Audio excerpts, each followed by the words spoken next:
So we will all stand for the flag salute. I pledge allegiance To the flag of the United States of America and to the republic for which it stands, one nation, under God, indivisible, with liberty and justice for all. All right, Anna's here, she's I am, just sorry. All right, so let's get moving on to our study session topic.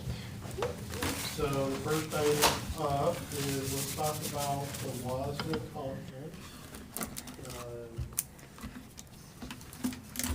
Nick, you want to start? Sure. So WASA conference, I'm so grateful we have this opportunity to go because still, even after 2 years, it feels like there's so much to learn. My focus is this time we're really on student engagement, looking at that. It would have been wonderful. I don't want to rehash that too much. I wish we could have had our students there because I think it really would have given them kind of a spirit of how important they are. But it was great to have some of those. I also went to a lot of the, I tried to attend every one of them that talked about either bond or levy that I could, to try to gather any little nuggets of information. And there were some good things, but there were some also very realistic things about those that had passed. For instance, the voter turnout was either very high, the amount was very low that they were requesting for, just some, or even the voter demographics.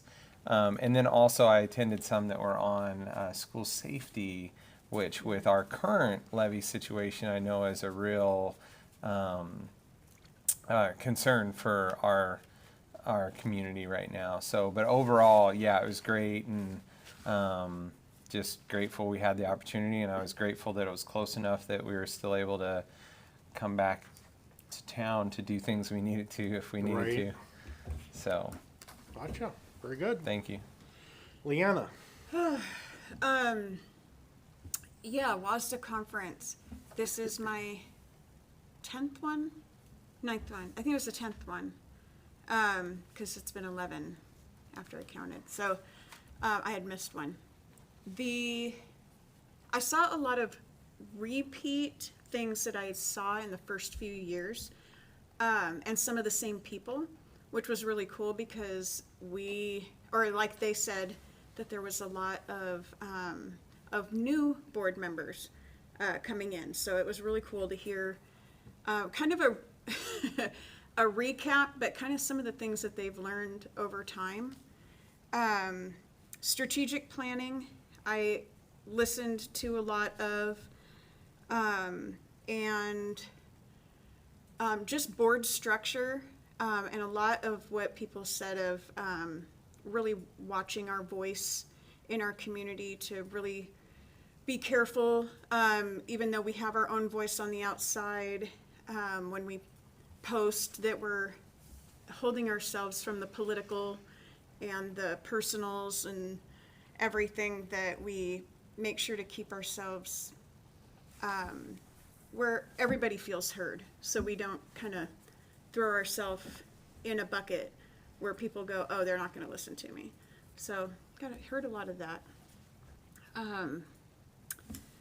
Yeah, it was really cool. It was really nice to see some of the faces that have been there for so long, that I was like, wow, you're still here, because they had been there really for a long time before I got there. So I always forget names, but Shannon's one of them, but the gal that runs the auction, she's been there for ever and ever, and she was like, oh yeah, I'm never gonna quit, I'm never gonna give up. So it was really cool. Gotcha, very good. Yeah. Rick, what did you think of your first time? Yeah.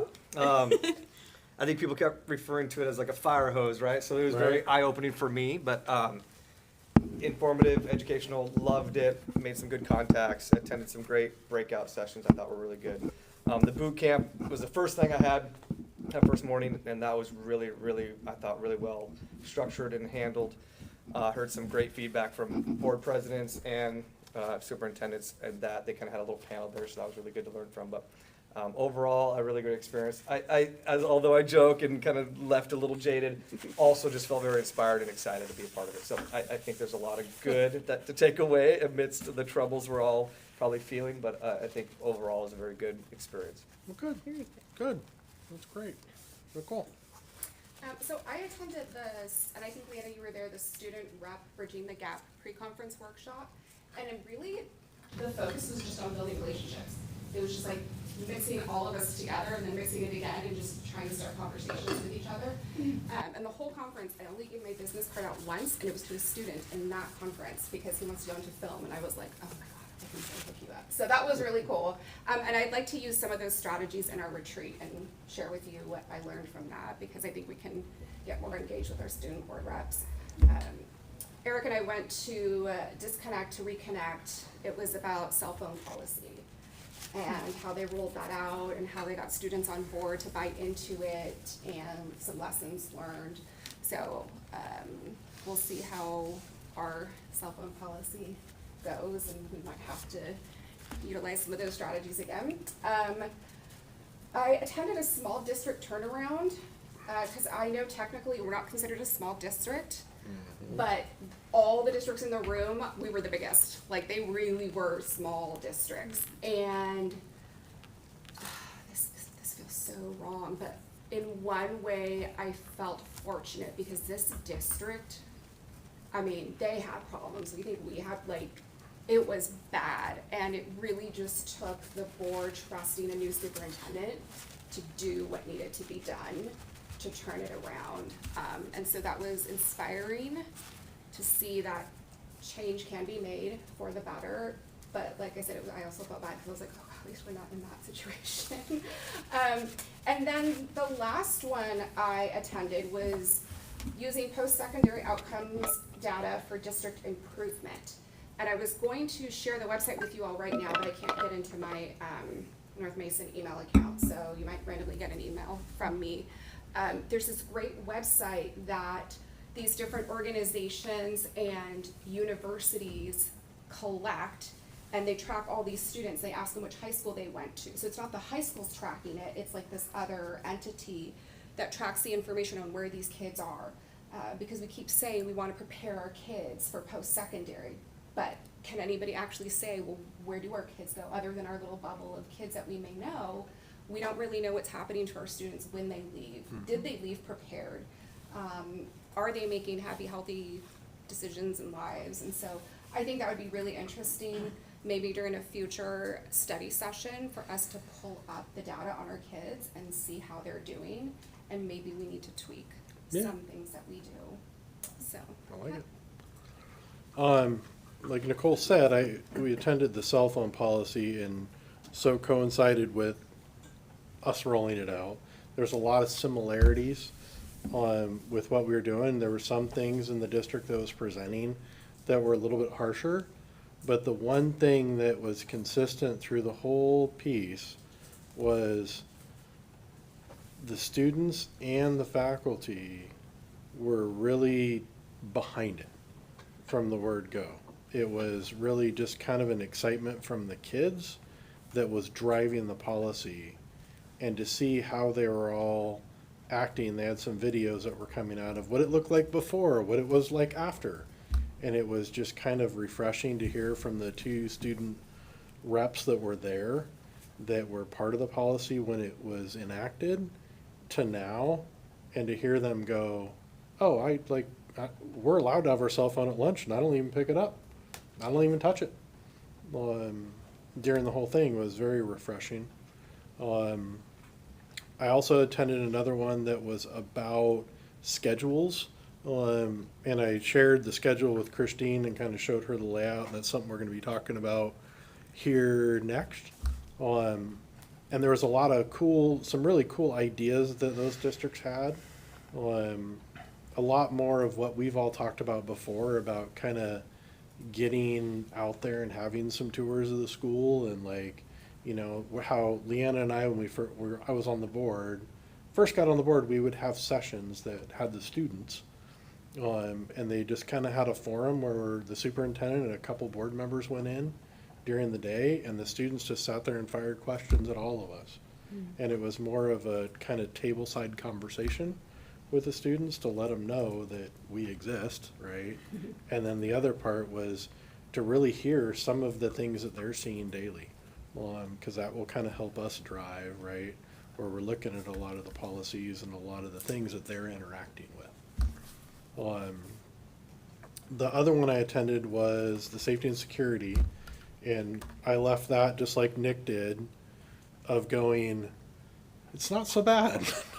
Because when you're listening to a district talk about the gang violence that they were dealing with in their school, where they were dealing with drive-by shootings, they were dealing with, students being gunned down by this, and that's a lot to handle for a district of any size, right?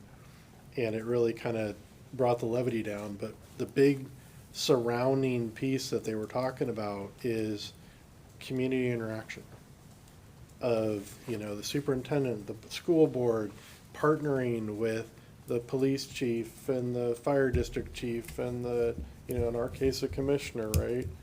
And partnering with those guys and having some community events where folks are at and inviting people in to talk about it and to talk about what all of us can do together to make that better. And I thought that was huge, just seeing it. And then the last one I attended was on superintendent evaluation, and it was really good. There were a lot of it was based around non-policy governance districts, but they did talk about policy governance districts. And I think part of the thing in the future, I think I would like to see the board look at is really starting to go through the ends policies and work with Christine to go through and really start refining a lot of those, because I kind of feel there's a lot of those that are very, call it bleh, like very just generic. So I'd like to make sure that, we're working with our employee to make sure that they meet, not only the board's goals, but Christine's vision of where she wants to take this district. So that, I think there's something to be had there, and most districts are doing it the same exact way. They're following the same form that we're doing. There is a new form out, I did find that out, that just came out. That's on the WASDA site for superintendent evaluations, which was neat to know that there's something brand new.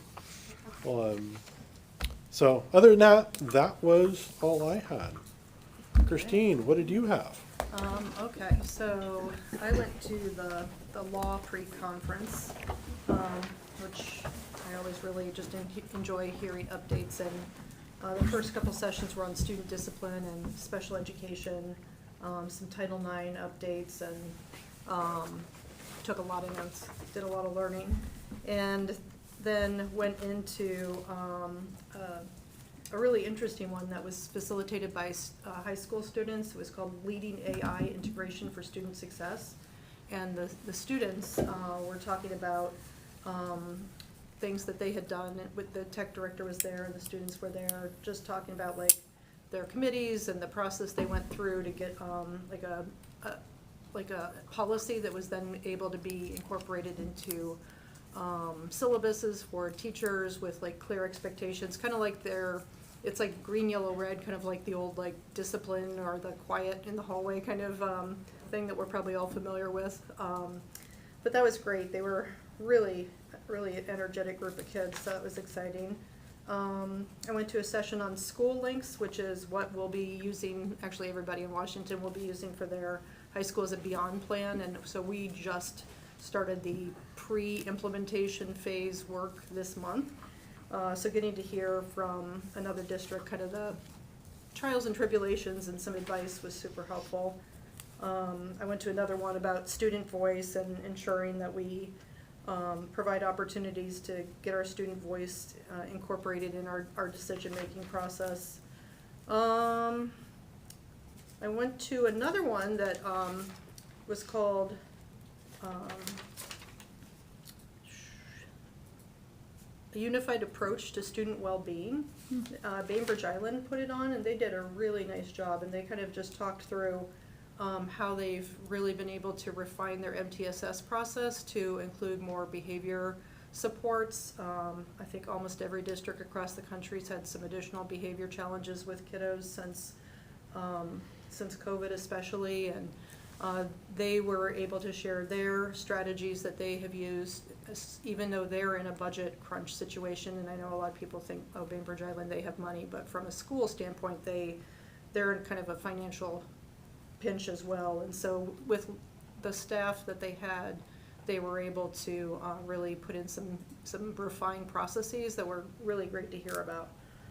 And they participated with the University of Washington as a demonstration site, so for other schools to come in and see. So lots of really great opportunities to learn, and yeah, I appreciate that the board attends those and that we all can be learning about changes to policies and the laws that impact our work here at the district. So good conference.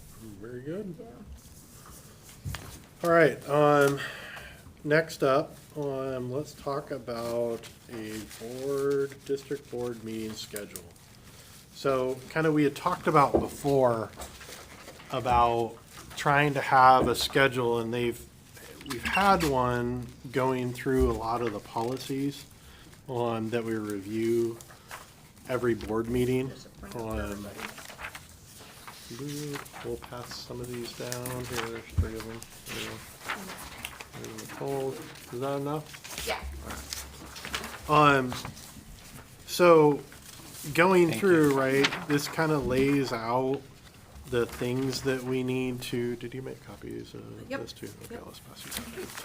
Is it both? It's all 3 pages, so. 3 pages? Okay. Go. I guess we'll have to. Oh. That's all 3. There's 3 of them. So, the big piece of paper you're getting handed, so this is what they shared in that schedule class that, I attended. So this kind of lays out, if you look at, I'll wait till everybody gets all their stuff. Sorry. You guys got enough? Yeah, we're good. All right, Yeah, cool. we're fumbling. This kind of lays out like the board's calendar for the entire year. And obviously, I think this is the goal of where to get to. If you look in here, this kind of lays out when the study session dates are, right? There's ongoing visits that they have that I was kind of mentioning before, where there was kind of visits during the day that the board could participate in and have things like that laid out. And then going into the study sessions and really breaking down what we would like our study sessions to be about and have an agenda for it.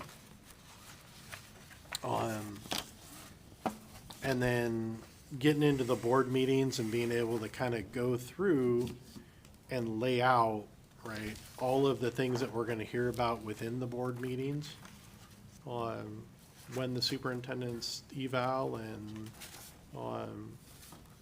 mid-year eval would need to occur.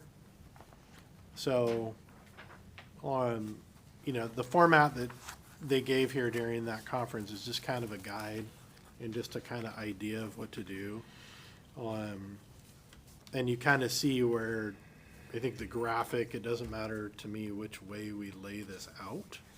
But I think as a board, we need to kind of work ourselves through this process. So any thoughts of what you guys are seeing?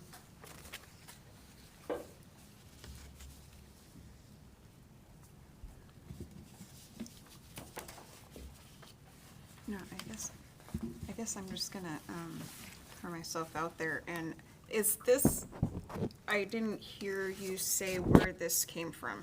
So it came from Bonnie Lake. Oh, High School. okay. That's who put on the piece. But it, like, I just think that format and being laid out like that Oh, yeah. is, Yeah, it's nice. especially with some of it, I mean, and it really will, I think, provide us a path of where we need to go. And I think kind of just taking this piece of paper where it's got laid out how we're doing some of the monitoring reports and how we're laying some of that out. And overlaying that within this document will help us. So study sessions wise, I think we're gonna need to come up with a plan of how we want each of these study sessions and what we want to attack during that time frame. So I think the expectation is at least we need to get, I'd like us to get a, call it a dart on the board and have a marker for where we're at, right? And how we want to proceed with getting this accomplished. I mean, Nicole, thoughts? Yeah, well, just to kind of fill in, Rick, we talked about adding study sessions the second Monday of each month. Good. But I think November was like wonky for different reasons. And for all of you, I texted Christine and Eric, and said maybe we should cancel our January one because we have the retreat the Saturday before that. But we do something similar to this at my work, and we actually publish this on the website so that our community can see, and if they have a concern or something they want to share or learn more about, they know exactly when to show up. Because a lot of them, obviously, their time is precious. So I think this is super helpful, and again, with the caveat that is even on this one, Christine's, that we can change the topics. Like if we feel like we're not prepared for something or we want to throw something else in, I think We can move it. Yeah, it'll be a living document. But I know for me personally, and I think all of us have multiple things going on, it's super helpful to plan ahead. And then if you know, oh, I've already got some family trip planned or a sports tournament. There is that. Then we can say, hey, I'm not gonna be there, and we can quickly figure out, do we have a quorum? Fine, we'll continue to meet. If not, that gives us plenty of time to reschedule. So I love this idea. And I think a lot of the information is built into this board schedule that the district was using prior to me getting here.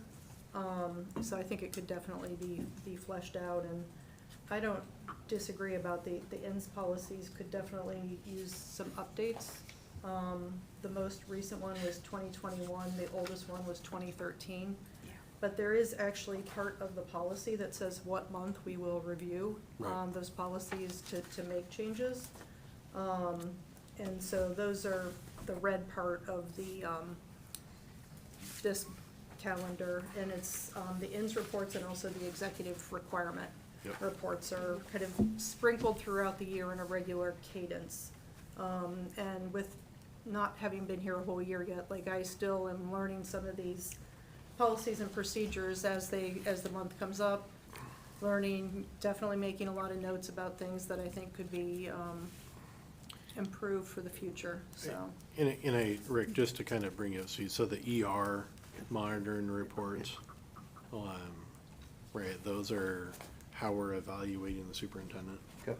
So every month we go through and there'll be a monitoring report and does the superintendent, so she writes a response to those. And then we, as a board, review it and then approve it Okay.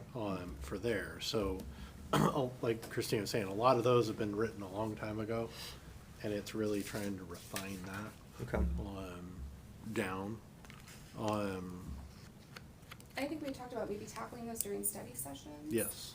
Because a lot of times we'll just get it and you quickly look at it and you're like, oh, okay, and we were thinking maybe the study session for that month, then we could look at the policy, really break it down, ask questions, have time to reflect and research. And I A just, little more thoughtful. I just wanna make sure that, like, right now, since Rick's new, like, the cadence is, if I do a report on like the executive requirement policy, I don't know, 6, then the following month, it's on the agenda for the board to discuss, since they'll have had the policy and then the report to see if any changes, kind of, sometimes I'm giving a report, you might be making notes about like, oh, I think we need to discuss as a board, like, we would like to see this increased, or this area doesn't really apply, because the executive requirement policies are actually even older than the INS reports, like they're, from like between 2009 and 2013.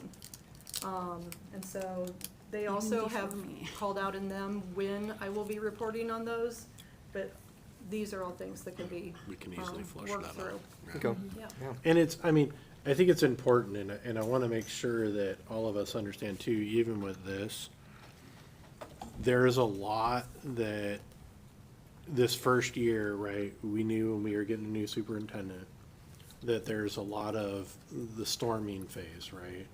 And I know Christine's been working super hard of really trying to get a hold of where we're at and get things, you know, pointed where she feels she's got them under control. So I think a lot of this is within this next first year, right, there's gonna be that storming to norming phase, right, where we're really trying, she's trying to get us headed in, you know, a direction. So, not that we weren't headed in that same direction, but really refine, right, how we're going. So, yeah. So next steps, what do we think? What are we thinking next steps wise? How do we wanna do Do we it? wanna put it on the agenda as part of the board retreat? Yes, I think so. I Because we think, won't have a January work session. right, I think that, if you could go through. Is it something we would need to vote on? Because we can't take action at the board retreat. I don't think we need to vote Yeah, on this We doesn't just, need like- it. I voted think we on. just need to go through it and look Okay. at it, and then we bring We it can, Right. okay, yeah, to the next, as, hey, we're officially gonna Yeah. adopt this schedule at the Right. following board meeting. okay, yeah, we can like start populating. But I it. think, you know, I don't know if one of us wanna go through and populate this, if you wanna go through and populate it, I mean, Maybe I could talk to Jackie and see Okay. how it would work to take, this and just see take a where it shot, could- yeah. just take a shot if we could just have a marker on the board electronically Yeah, of where we're at, and then I think we kinda at the board retreat, we could start playing with stuff and moving stuff and. Yeah, and if you think if the board thinks it would be helpful to put this schedule that we've used behind the scenes, like, we certainly can publish this on the website very easily. I would say when I first came in July, it didn't really necessarily make a lot of sense to me until you kind of understand, like, what is a monitoring report? What is a policy review? Like, it's not necessarily a community, I don't know, there's a lot of yeah. jargon. Yep. I feel like this is a little more user friendly if we Yeah. could put it on there. Yeah. And I don't necessarily, like, on the back side of it, you see, hey, the student greeter of who's gonna greet everybody when they're coming. I don't know that we've got that many high schools and that many elementaries We'll to get make there. that happen. Yeah, I we'll will, get there. I will point out though, like, I do like that their study session topics are fleshed out, but the Yep. majority of them are kind of, on specific, like, goals and topics, not necessarily the whole year focused on policy. Not that policy's not important, but I think there's a lot of other important conversations for the board to have as Yes. well. Yes. Yeah, and some districts do it in cycles, right? So they will go through all of their policies, take a year to go through policies, and then not touch them again for another few years. Yeah. Yeah. And I would say, like, I just feel like I need a year to actually get through them, the whole year, to have Right, yeah. all the understanding of the policies under my belt before I'd wanna start Start making, messing. Some changes. intelligent, And I- recommendations. And I think that's the key, I think, is really just, I mean, obviously this first year, there's a lot of that, trying to figure a lot of this out. And that's truthfully, like, when we look at it, right, that was a big selling point that all of us had, right? Was bringing somebody in from the outside and taking a holistic, like, hey, what is this, right? And this is exactly the words that we're hearing, so it's awesome. Any other comments on this? So I think we got a path. I would request that we talk about the board learning visits during the school day, during our retreat, because I love that idea. Oh, yeah. Especially as we report to the community on, Oh, no, agreed. And it's, I loved those sessions when we went to them. yeah, And I think, Leanna, you felt the same way, is you gained so much because you're sitting there talking to the kids and it's like, oh, I never thought of that. You know what I mean? And it's from the kids' perspective. I mean, Yeah. I know we all have kids in the district, but still it's different hearing it from, other kids than your own, right? I would like it to be structured a little bit differently. Before we had, it was so structured where we were talking most of the time and they Yes. had come up with some questions, but I feel like my personal is if the kids met before and kind of did a, like a sticky note, they have all the questions that they want to ask, and then we can come in and then we, read them off, but then we get to say, what about that? And then the kids get to talk a little bit more. Maybe doing more of like on the drill where maybe like if we had a session before it where you really come up and they have all their ideas and they're putting the post-it notes on the thing and then Yeah. kind of have that flushed out. Right, I agree with Leanna. I think that's a good idea. What did you say? Same thing you were talking about. Like Oh, where we've been at the levy sessions or the bond sessions, right, where we're having those interaction where you're doing the whiteboard and I like it interactive like that. Yeah, I yeah. think it gets people No. really into it. Yep. And another thing I was going to say about this spread, it reminds me of some of the strategic plan maps. This kind of reminds me of that. very much so. Yeah, That's it's got where it was that. aimed. Yeah, but I think it'll tie it together and Yeah. it'll be. Agreed. Can I ask a clarifying question? Go for it.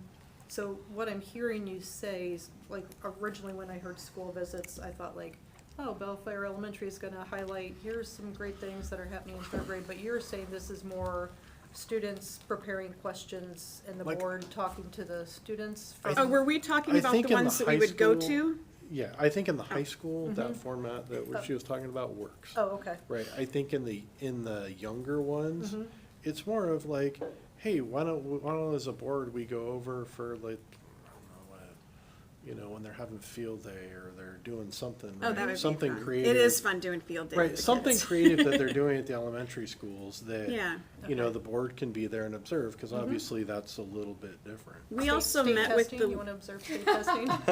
Just kidding. we also I don't met mind. with, the long as I don't leadership take tests. teams up at the high school, or actually, didn't we meet at the middle school, I believe? Or was that the high school at It's the all the time? high school. Trying to remember. I'm not sure if you were on the board yet, but we used to meet with the leadership team to kind of listen to the voice that it was more of them than just our two people here that we got to kind of hear, and they got to Yep. tell what they were doing and what the other kids were talking to them about and stuff. So that was a little bit different than the peer room. All right, we gotta move it, because this last one's a heavy lift conversation. It's cold in here. Replacement levy on discussion. So, I had asked Christine to kind of, if she would give us kind of a, discuss where we're going. Obviously the levy failed by 18 votes, which sucks. That we were that close. And, where we go from here. I think there's some things board-wise that we're gonna need to do. We are going to need to figure out our next path forward, right? Obviously, we have a school that's falling apart, that's gonna need to be replaced at some point. We've got a gap now we need to be able to fill at some point. So I think board-wise, we need to see what that's gonna be looking like. Does that mean running it again? Does that mean we're all gonna go stand on Bill Gates's door and knock on the door and say, hey, you wanna donate some money? I don't know how it looks, right, but we need to start thinking about that. And I think, there's maybe a study session or two that are gonna come up here real quick that we need to start figuring it as soon as we really have an idea of what's gonna happen. Because it sucks, and at the end of the day, we're gonna need to make some adjustments. And I just watched my company go through the same thing. So it's a difficult time. Do we have grant writers here at the school, or just people that are here? Not just people, Dan. but like Dan. I know before we had just one person, which was Ashley at the time, that was writing grants as fast as she could, but not really. Yeah. You know, and there was a couple people that could do it, but they didn't. So, Yeah, I mean, I think that, I've noticed that like everybody here is really willing to jump in and work on those grant applications, like just since I've been here, I think Dan and Joan and tech department have applied for at least 2 or 3 per department, so, and then you're just in this waiting game to see if you get the money, like, I Yeah. applied for one through the National American Association of School Superintendents. Come on in, you're welcome. Which I did not get, but yeah, I think, Yeah. we don't have a grant writer though. okay. I know we got one. I had found it somewhere, and I gave it to Ashley, and it was like really fast. It was only, but it was like 25,000 or something like that, and we got something, but it was a long time ago. But that would be neat to, like, have a committee, you know, or a group that, you know, does that. I you know? nominate Rick. Yeah. Hey, He's that's persuasive. that's What not a can I bad say? thing. Like, I'm really interested in that. That's something Happy to that help. I'm working with other nonprofit and a new nonprofit that's coming up, and they asked me to be their secretary. And it's working with youth here in our local community. So, I mean, other groups of the community would probably want to be part of that to help the school get that. Yep. Just other things to talk about that, but. I think just important things to also know that in addition to the levy that failed, which will necessitate cuts, we have a budget currently that is $1 million in going in the wrong direction in terms of the expenditures that are planned will put us in the red. So like that whole revenue versus expenditures. So I believe that in order to kind of I hate the word right size, that's not the right word, but to be financially prudent, there's gonna need to be cuts even before the end of this year. Mr. King, Dr. King and I received an email from Moody's just today asking us to answer a bunch of questions about the district's financial health. And they were asking, are you making mid-year cuts?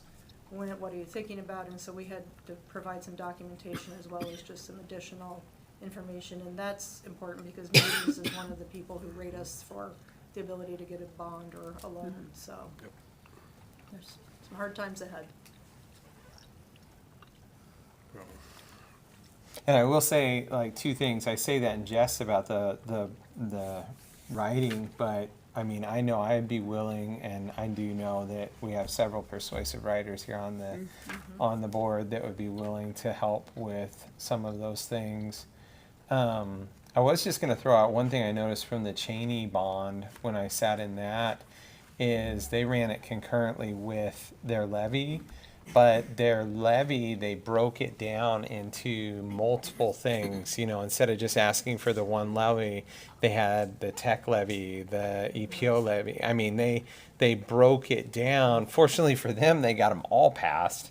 But it did kind of open my eyes. I know they discussed it a little bit when we had the analyst here, and I kind of dismissed that idea, but now seeing how we've got some strong opinions, I'm wondering if there may be some approach like that where we can even get, maybe get something passed, but get a even closer bead on what is the holdup for the community. So how does that work? Like you put it out to the community that this is how we're breaking it out.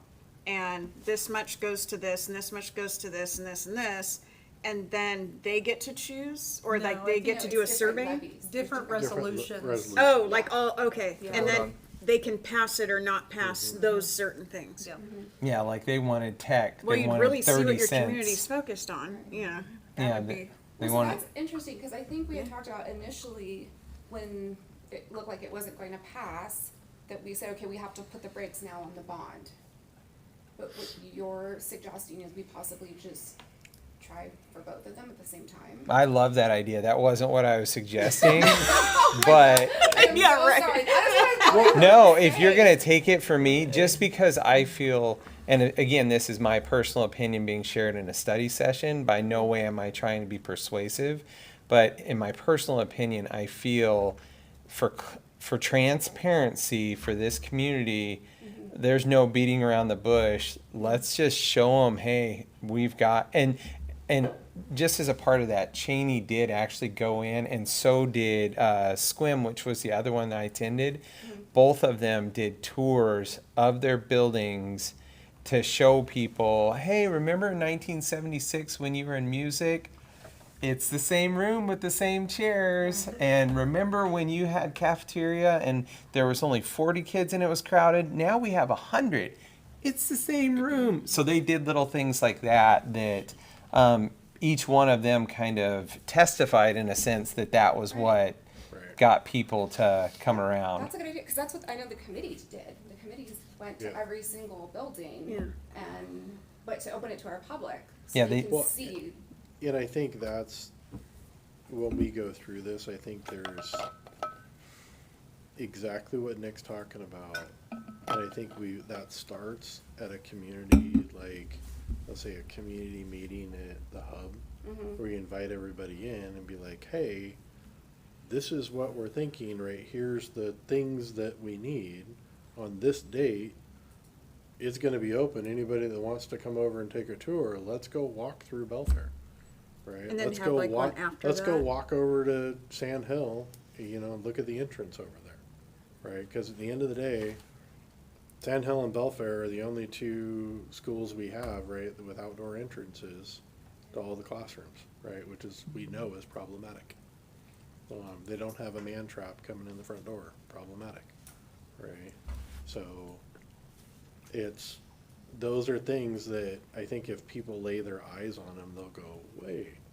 I think the more difficult piece is trying to, with the EP&O levy, is trying to show people what that means, right? What those funds are for. And I think that's been the thing that's been very difficult for us, right? Is explaining, hey, here's what that covers, but getting that out to everybody, right? I mean, the levy committee did an awesome job of putting that out there left and right. But obviously there's individuals, right, we need to get that in front of that, didn't come out to vote.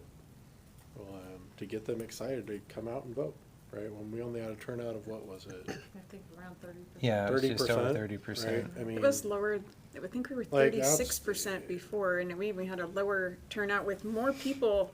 I felt like there's more people commenting and more people into it, and well, and the big part is, right, and I think this is a narrative too, we've gotta dispel is, all of us sitting here are not making a dollar, right? We're all sitting here as volunteers. We're all sitting here because we wanna make sure the kids are successful, right? That's why we're here. That's what we're doing, right? That's first and foremost. So,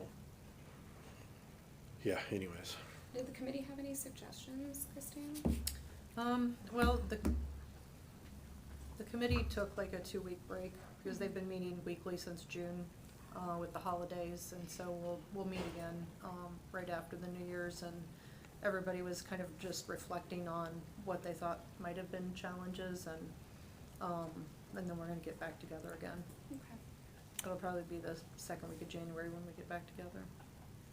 And I was just gonna say, for the board's information, for the Cheney one that passed, it was a 30.4% for voter turnout. wow. They also had over 25,000 voters, and they were only asking for, I think one of their levies was 9 cents. So because it was spread out over Right. so many voters, Yeah. they didn't have to ask for very much. Squim, who also used the Winnaha group like we did, it was at 34% turnout.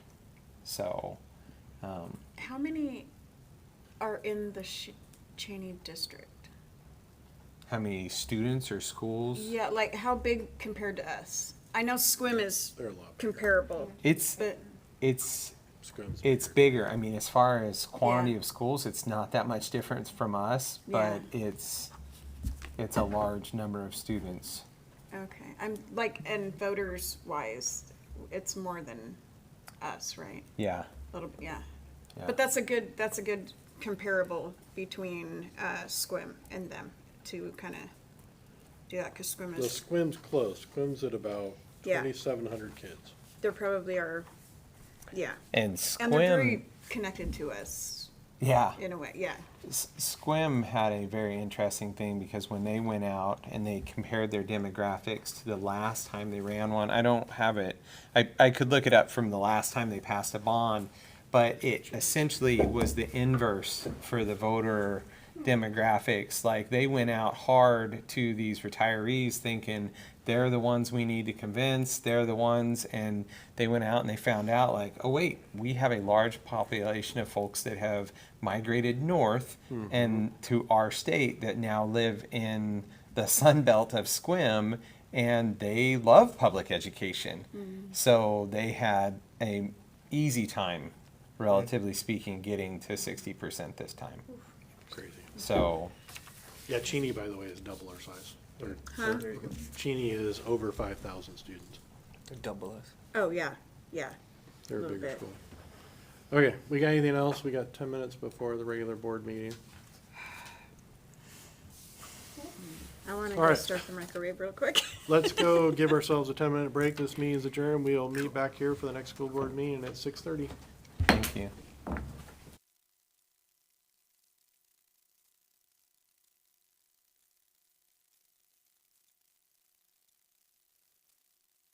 A little black box. So it's not like lonely. Get moving. If everybody could stand for the flag salute. I pledge allegiance to the flag of the United States of America and to the republic for which it stands, one nation, under God, indivisible, with liberty and justice for all. All right. Welcome, everybody. So, does anyone have a motion to approve the agenda as written? I move that we approve the agenda as written. All right. Any discussion? I am trying to get it back up, but do we have Rick on this one? Yes. Okay, this one we didn't Yes. prior, okay. That's it. I'm good, I'm sorry. All right. So, all in favor of approving the agenda as written, signify by saying aye. Aye. Aye. Student board reps, you guys good? Okay. All righty, well, we'll move right along with the oath of office. So the first one is Leanna. I forgot. I should have wore makeup. Oh, I have to say it out loud. Normally I wear a suit, and I was just tired. Came so. straight from work Will today, it- so I was just like, Okay, ready? So you're gonna repeat after Do me? it short, because if you do it long, we're gonna have to start all No, over. No problem. Oath of office. Oath of Now I'm- office. now I'm I, scared. Leanna Kreutzer, Wait, I, Leanna Kratzer, I'm sorry. That's okay. Do solemnly swear do solemnly swear that I will support that I will support the Constitution of the United States the Constitution of the United States, and the Constitution and the laws the Constitution and the laws of the state of Washington, of the state of and Washington, that I will faithfully and impartially perform that I will faithfully and impartially perform and discharge the duties of the office and discharge the duties of the office of Director, District 2, of Director, District 2, North Mason School District Board of Directors, North Mason School District Board of Directors, according to law, according to law, to the best of my ability. to the best of my ability. Welcome, again. Thank you so Yeah, much. thank you. Thank you. All right. I will give this to you to sign, and you can pass it down when you're done. Nick, you are up next, buddy. all right. Okay. Yeah. Okay. I, Nick Thomas, I, Nick Thomas, do solemnly swear do solemnly swear that I will support the Constitution of the United States that I will support the Constitution of the United States and the Constitution and the laws of the state of Washington, and the Constitution and the laws of the state of Washington, and that I will faithfully and I will faithfully and impartially perform and discharge the duties and discharge the duties of the office of Director, District 4, North Mason School District Board of Directors. of the office of Director 4 Mhm. of North Mason School District. What else we have? Board of Directors. Board of Yep, Directors. according to law, According to law, to the best of my ability. to best of my ability. Welcome. Thank you. Thank you. Appreciate it. All right. Thank you. And Rick, you're up in center stage, buddy. All right. I don't have it memorized. That's okay.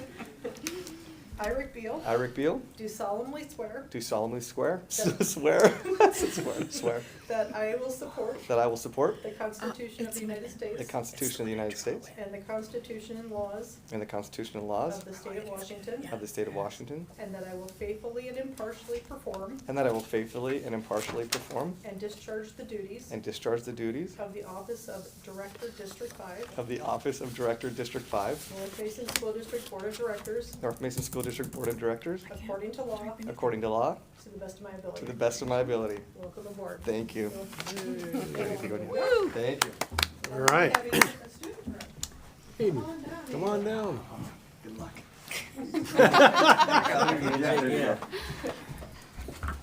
Okay. Last but not least, Yeah. ready? I, Hayden Thomas, I, Hayden Thomas, do solemnly swear do solemnly swear that I will support the Constitution of the United States that I will support the Constitution of the United States, and the Constitution and laws of the state of Washington, the Constitution and state of laws of Washington, and that I will faithfully and that I will faithfully and impartially perform and impartially perform and discharge the duties and discharge the duties of the office of the office of Student Board Member, of Student Board Member, North Mason School District Board of Directors, North Mason School District Board of Directors, according to law, according to law, to the best of my ability. to the best of my ability. Wonderful, thank you. Thank you. And if you could sign that, and then you can pass it down. Yay. You have all passed the test. All right. Ben Morgan tonight. Nate, do we have any public comments back there? Okay. All right, student board member comments. What do you guys got? What's going on? Cam is out with strep, so she had a presentation put together for a survey that we sent out on the new phone policy on our Instagram. She's trying to send it to me right now, but I have my own notes. So currently this week in sports and extracurriculars, boys basketball current standing is 1-2. We had a home game last Friday with Spirit theme of blackout, and we had a really good turnout. So we're hoping that that's going to stay the same for the rest of the seasons. We have an away game tomorrow, and then home games Wednesday and Friday, and more Spirit themes to come. Girls basketball current standing is 1-1. Their first home game is tomorrow. The Spirit theme is PJs. Wednesday they're at Shelton, Friday they're at Bremerton. We have a lot of away games for girls this season compared to the boys, but we're hoping that students are willing to travel to go support. Boys wrestling's first match is the 17th at Ole. They're only expected to have 4 home meets this year, and then girls wrestling had their first mixer. I know Cam talked about that at the last meeting. Theirs was last Thursday, and their next meeting is January 14th against Bremerton. They are only expected to have a few home meets, so and I know that they would love your guys' support because wrestling doesn't get as many supporters as basketball, but it's a lot of fun to go watch. Bowling has a match tomorrow. Their season started much earlier than the rest of our winter sports, but the team captain has reported really good turnout in the past 5 games. At the school, Key Club is hosting a food drive this week. It's a competition between all of our main hallways. And then we have 2 new clubs that I think are getting approved tonight. It's Bible Club and Star Wars Club. Nothing from our West Sound Tech students, but it is finals week for our OC students, so that's where they've all been. And that's all I have. Thanks. Very good. Thank you. Good. Anything? So what do you guys think of this? You brought up the cell phone policy, so what do you guys think of the cell phone policy? I mean, I don't have any objections to it. I think it will help students learn. I think cell phone usage has been a really big problem for our school in recent years, so I think it'll be good. Wait, I actually have a couple. Sorry, Kim made a really nice slideshow on this. It was awesome. A lot of students are saying that there are pros and cons to it. They like it, they also don't like it. A lot of students feel that it's needed, but it's overly enforced. Some people say, what are we supposed to do in homeroom now? We have nothing to do there. So I think the main problem isn't that they don't have their phones, it's what are they going to do to kill time, and they want more to do in class, and they want more, what's the word, engagement from their teachers and more hands-on learning, so that they don't feel like they need to go to their phone all the time, and instead they want to participate in class. So really no objection, it's just they want more things to come out of it from the teachers. That's really cool. And if you want, send the slideshow to all of us, and you can send it to Christine, she can forward it out to all of us. Okay, Love to see it. Yeah, I'll have Kim do that. But, yeah. Oh, very good. Thank you. Yeah, thank you. All right, so on to the consent agenda. So I'll entertain a motion to approve the consent agenda as written. I move we approve the consent agenda as written. Okay, any discussion? I was just hoping we'd have someone from the Star Wars Club here to talk about it. I was dying to hear more about that, but nothing else from me. Okay. I saw that. No, seriously, I was like, No, Let's see Totally here. with you.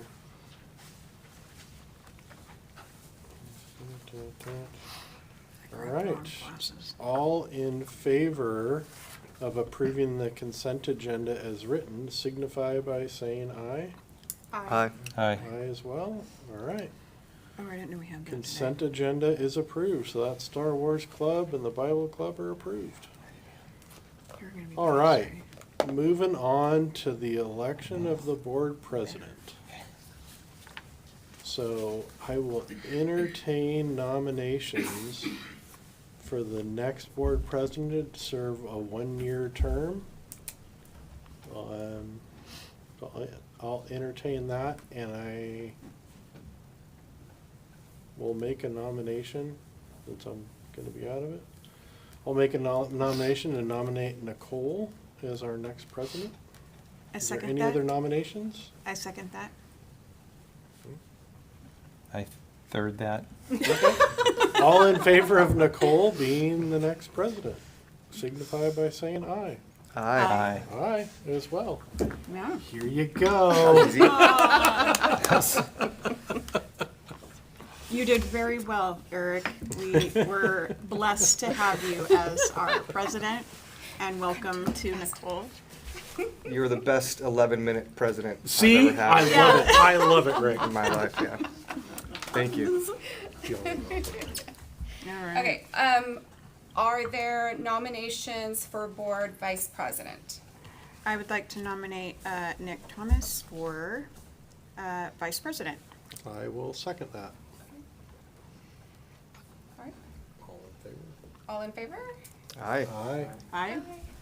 All right, Nick. There you go, buddy. Okay. Thank you. Next meeting, you guys will have your. All right, so now we're moving on to superintendent update. Okay. So, I just wanted to give a shout out to our high school band and color guard. They, received first place at the Shelton Christmas Parade. Cool. And would love to encourage people to attend their next concert, which is Thursday, December 18th at 7 p.m. So that is super exciting that they had that opportunity and that they did so well. Where is it? It will be at the high school. At the high school. Okay. Yep. I had a wonderful lunch with our student board members this past week. One of the things we were working on is brainstorming how how they could maybe get more student input and feedback, and talked about some of their social media outlets that currently already exist for high school students.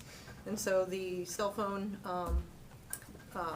feedback was like an example of doing a poll on social media, and we had talked about doing the same thing for questions students have about the change from trimesters to semesters, so that we can try to gather questions and then put together an FAQ in January for students prior to when they have to register for classes in February. So great ideas from all three of them. Those are really the main updates. I mean, we've got a lovely presentation from our student services. I feel like there was a third thing I wanted to make sure that I highlighted. Oh, I know. Coffee and cookies with the superintendent, December 17th at 8 a.m. Every other month, so I know 8 is really early for retired folk, for some retired folk, but 1 month will be an early morning for people who maybe want to do it on the way to work, and then the next month will be a lunchtime meeting. So if you're not an early riser, you'll have an opportunity every other month. So that will be in here, and we are looking forward to having some great conversation with community members. So, yeah. Very good. Now we will move on to the teaching and learning update, which includes a student services spotlight. Welcome, Mrs. Nygaard. Good evening. It's nice to see a full panel and student representation. And welcome to our new members. Thank you. I don't know how you all have find time with as busy as everybody is. Yeah. I don't know how you stay married, Rick. I'm lucky. Yes.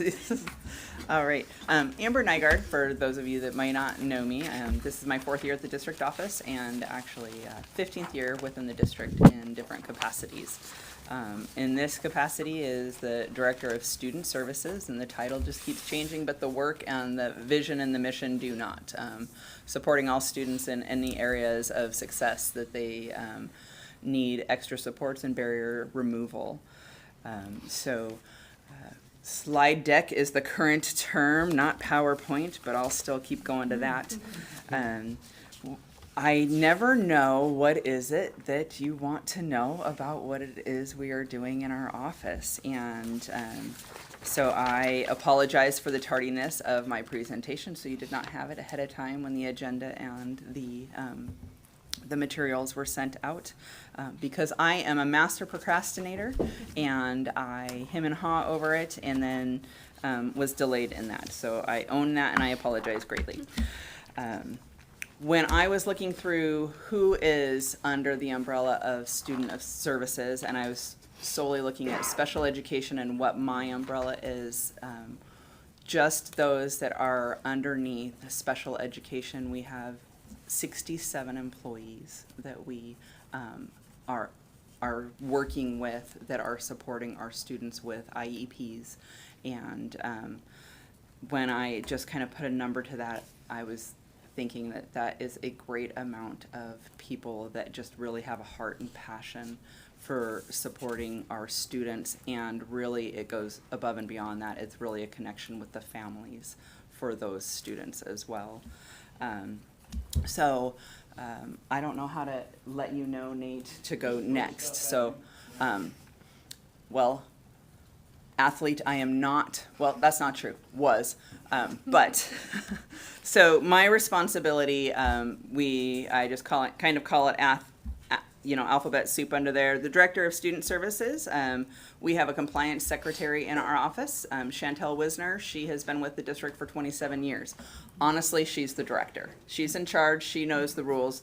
She keeps us all on track, and she keeps us out of our lawsuits. She keeps us compliant, and she saves all of us with grace and compassion every day, because she completely knows exactly what goes on in the SPED realm.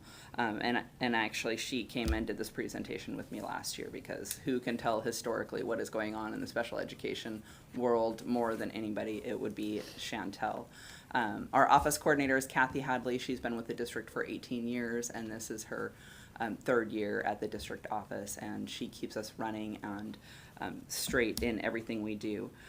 I am the Director of Special Education, Early Learning, Health and Nursing Services, District Assessment Coordinator, DAC, which I suck at right now, just to be perfectly honest, civil rights discrimination compliancy, because we all are taking on additional roles as we are facing staffing shortages, but we are all learning new realms of our roles and leaning on each other for support. But it is something that we're all leaning into each other to learn about. But it's the students first, so then we do all of the computer stuff on the side there.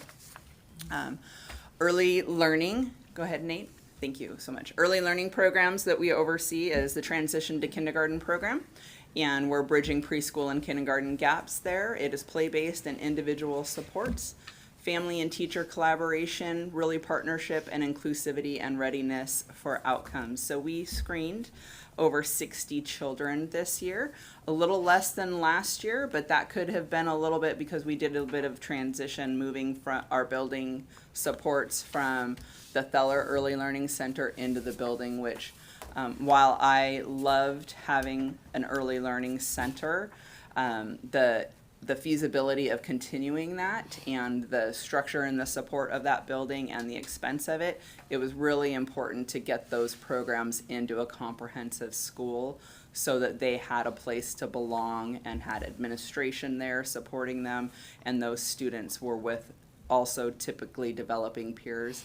So we moved the developmental preschool and one transition to kindergarten class into Belfair Elementary, and then Sand Hill also has its own transition to kindergarten class there. So the transition to kindergarten students, we can tag them and we can actually data monitor that while they come in with some barriers to achievement, they have some behavioral, social, and academic delays, and they haven't been introduced or had access to formalized preschool when we receive them. They have to be 4 years old by August 31st. We pick those that have those barriers of access in our community, put them in there, we tag them, we track them and data track them throughout their years of school. They actually become some of our higher achieving students as we help introduce them to their comprehensive school experience. And so the state funds transition to kinder. It's not something that we're actually pulling from our other funding. We do have to give them a little bit of our learning assistance program funding in order to be compliant with that model. But we are able to keep that program. So every year at legislature, they will say, we're pulling that TK funding out, and we worry and we stress and we worry and we stress, but they continue to keep funding us for the same number of seats that we currently have. So last year we had 34 students that we could fund for, which we were able to keep that same number of seats. So we have 2 classrooms, 1 in each building. Next slide, please. So 2 classrooms, 1 in each elementary school, 34 seats for the district, 2 certificated teachers, and 2 paraeducators. Because, as you can imagine, 17 4-year-olds, no formalized education, throwing them into a full day of schooling, because they are required to have the same amount of hours as our kindergarten students, is a bit of a handful for one teacher. So that's how we staff that one. Next slide. Early learning also includes our developmental preschool. All of those students have an IEP. We serve students ages 3 through 5 years old in that program. They can attend AM or PM depending on where they live, and they are Monday, Tuesday, Thursday, or Friday. We reserve Wednesdays where we complete our child find activities and family meetings with those students in attendance. A lot of family involvement, play-based learning as well for those students. And in order to be in our developmental preschool, they have to qualify in 2 of the 5 areas of need, so that it's not just one area there. We'll add them to our itinerant students. Next. DPS staffing, developmental preschool. We have 1 special education teacher currently, 2 paraeducators, 1 contracted nursing aide in that program, 1 SLP, speech and language pathologist. That's an open position. We're hiring if anybody out there on the digital world watching knows. And we're currently contracting a part-time SLP right now to fill some of our needs. Our SLP staffing right now has been a challenge. We announce, hey, we're staffed. Just kidding. We're not. But we do have a part-time contracting person that is helping us keep compliant with a lot of our evaluations currently. We are serving 8 students in the morning, 10 students in the afternoon, and our itinerant students, we'll call them our drive-in students that only require speech services. Right now, we have 12 students currently requiring that. And our special education services that we are offering, Child Find is a legal IDEA requirement, and that is any student that a family, medical provider, daycare providers often will refer, a teacher, anybody that has suspect of a developmental delay or need can refer a child for Child Find, and we will bring our team together and we do it once or twice a month. If the caseload gets great, then we will do it twice a month on Wednesdays, and we will do those Child Find evaluations here at the district office. We bring the families up here, we put them through screening experiences in speech, communication, adaptive, and if the families share different concerns, or if the doctor has mentioned something, we'll bring in our occupational therapist, physical therapist to do those screenings to see if we will then evaluate for special education services for those Child Finds. And then I kind of wanted to share what our staffing looks like through all of the buildings. As I think everybody knows, that we do have quite a diverse need for special education services and supports. It's not something that we can just blanket say this building has this staff, this building has this staff. It is definitely based on what the needs are of the individual students, hence the IEP, individualized education programs. If I throw an acronym at you and I don't explain it, please just ask me to say it. So we diverse professional roles, we have tailored staffing models, a lot of collaboration and training and retraining and rehiring and hiring, but a lot of communication and accountability. We have to be as transparent as we can, a lot of explaining. Phone lines and emails are always open for communication and conversations to our office to explain whatever situation we're in, why we have done what we are doing with a student, with a program, and with a placement, with a decision that we've had. All right, so at Belfair Elementary, we currently have 64 students there with IEPs. They have 2 special education teachers, 7 special education paraeducators, 1 contracted psychologist, and 1 contracted remote SLP. That person is starting this week. We had a transition there. Sandhill Elementary has 72 students with IEPs, and 2 special education teachers, 8 special education paras, a half-time contracted remote psych, and 1 SLP there. And we actually host at Sandhill Elementary the Pathways to Inclusion program there. And there's 1 special education teacher in that program, 1 board certified behavior analyst, BCBA, 2 registered behavior therapists, and 1 special education paraeducator in that classroom. And that classroom is actually serving 6 students. Pathways, as you have heard from previous administrations, has this is our 2nd year for the implementation of that program, and they serve students that were Belfair Elementary students and Sandhill students that are facing some challenges in behavior and communication. And so it is a program to help them get those needs addressed so that they can be more included in their gen ed population. I would say that we've faced some challenges there just in transparency. We had invested a lot in the staffing last year and a lot in training. We brought in a specialist to come in and do some observations and training, and then we had a full staff turnover this year.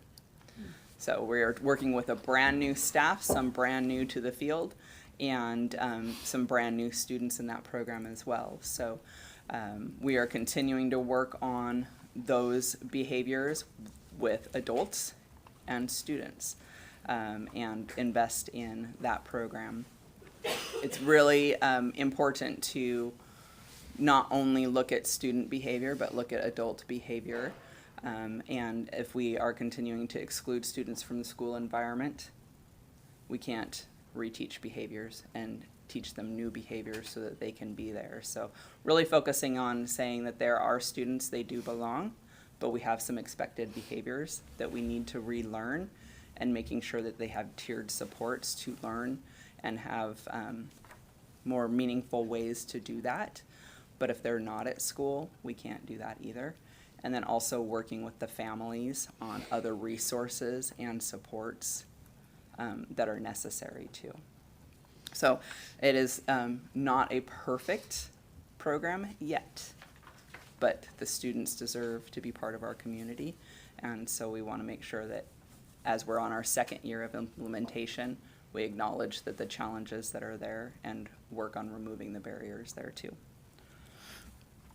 And at Hawkins, we have 64 students with IEPs there, 2 special education teachers, 5 SPED paraeducators, a 0.8 contracted remote secondary school psychologist, a 0.4 contracted remote SLP that is leaving, and we are working on replacing her after winter break.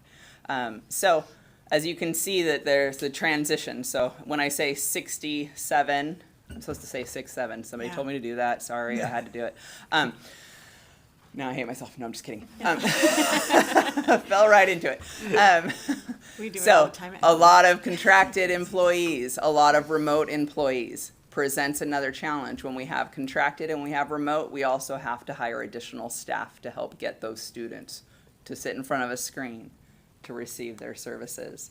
And then when we're contracting, there are outside agencies that carry another layer of challenges there. And Hawkins is doing a really great job of getting students to the spaces that they need to get those services as well, and working within the confinement of their staffing. So 64 students there, and they serve students in the capacity of what the students need, not looking at a program and a placement, but looking at a student need basis, and not saying what kind of program do I run here. And I appreciate that the 2 teachers there, we actually had moved a teacher from her gen ed assignment last year and put her back into special education. And she just was really wonderful and graceful about that. And so that was Nanette Sievers, and I just want to call out her willingness to do that, because she knew that the students in the program needed her to do that. And at the high school this year, we have multiple different programs there. State requires us to offer a continuum of services in different levels. So overall at the high school, we have 76 students. So if you see those numbers, looking at where we go from elementary and we still have them in program, it is kind of where our tiered supports, we need to really lean in on those, because once you end up with an IEP, the younger you are, it's very, very hard to get students out of requiring an IEP. So we want to make sure that we're really conscientious of that placement and ensure that it's a student that requires it, because it's a huge celebration when a student no longer requires that, but also it's an acceptance of those needs and supports, making sure that we're really conscientious of putting an IEP with a student, making sure that that's really what is necessary. For the overall population, we have 2 special education teachers, 1 contracted remote psychologist, the contracted remote SLP, and those are shared upper campus, the psych and the SLP. We have a life skills program that currently has 14 students in there, with 1 special education teacher, 7 special education paraeducators, and 1 contracted RBT, the registered behavior therapist there. We also, up here on the upper campus, have our AIOC, Adulting in Our Community, 18 to 22-year-old program. This year we have 3 students in the program, so that's going to be a program that trends. And we have a brand new teacher to us that is working on getting them out in the community, getting them job skills, and getting them job sharing and shadowing, which has been really great. They're back up in our offices up here. They come up every day with their checklist, and they're coming up more and more independent and doing work around here and up at the high school, and have their work time and different experiences too, and going out in the community doing that, which has been really fun to see this year. And then James Taylor actually has their own part-time special education teacher, which is really important for their own designation, and they have 14 students down there as well. Another thing that we do, because we want students receiving the best service that they can, and it's kind of crazy, just in our small area, we are sending 5 students right now to Tacoma School District, and they have one of the best deaf and hard of hearing programs through their school district. So we're 2 preschoolers, 1 elementary student, and 2 middle schoolers from our area that they take the bus every day over to Tacoma School District. And it's really cool to go see all of the programs that they are able to offer. And a lot of school districts from this area are sending students. So transportation's just been a great partnership of getting their families there and on their schedule, and they do summer school programming and such there. But it's quite a lot of students for our area to have deaf and hard of hearing needs. And when I talk to other school districts, they have 1 every few years, maybe. But for us to have 5, and especially 2 preschoolers right now, has been pretty profound. Are any of them related? No, No. no. Oh. But they all come from the same area. Oh. So they all were Sand Hill students. So it's interesting. We've looked at demographics and what similarities and such. So there are some similarities and correlations, but we can't pinpoint anything in particular. But they all had started as elementary at Sand Hill. Interesting. Yeah, isn't that? Or that would have been their location, that they would have been their home school.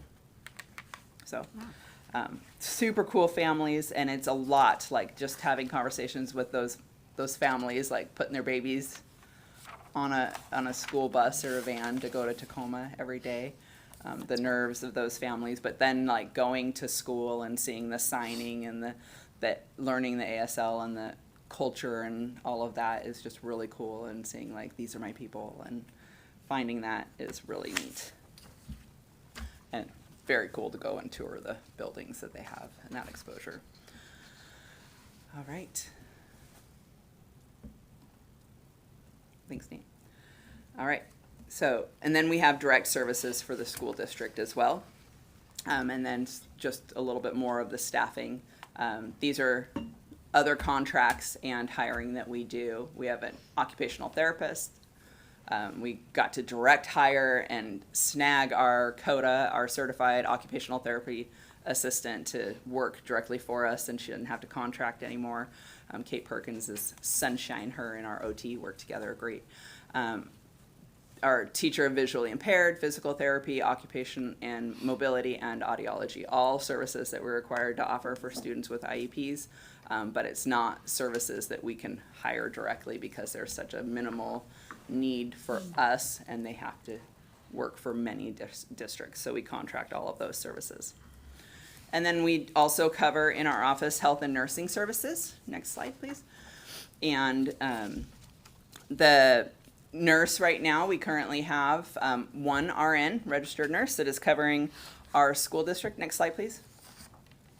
And she provides direct care, manages chronic conditions, administers medications, and handles all of our emergencies.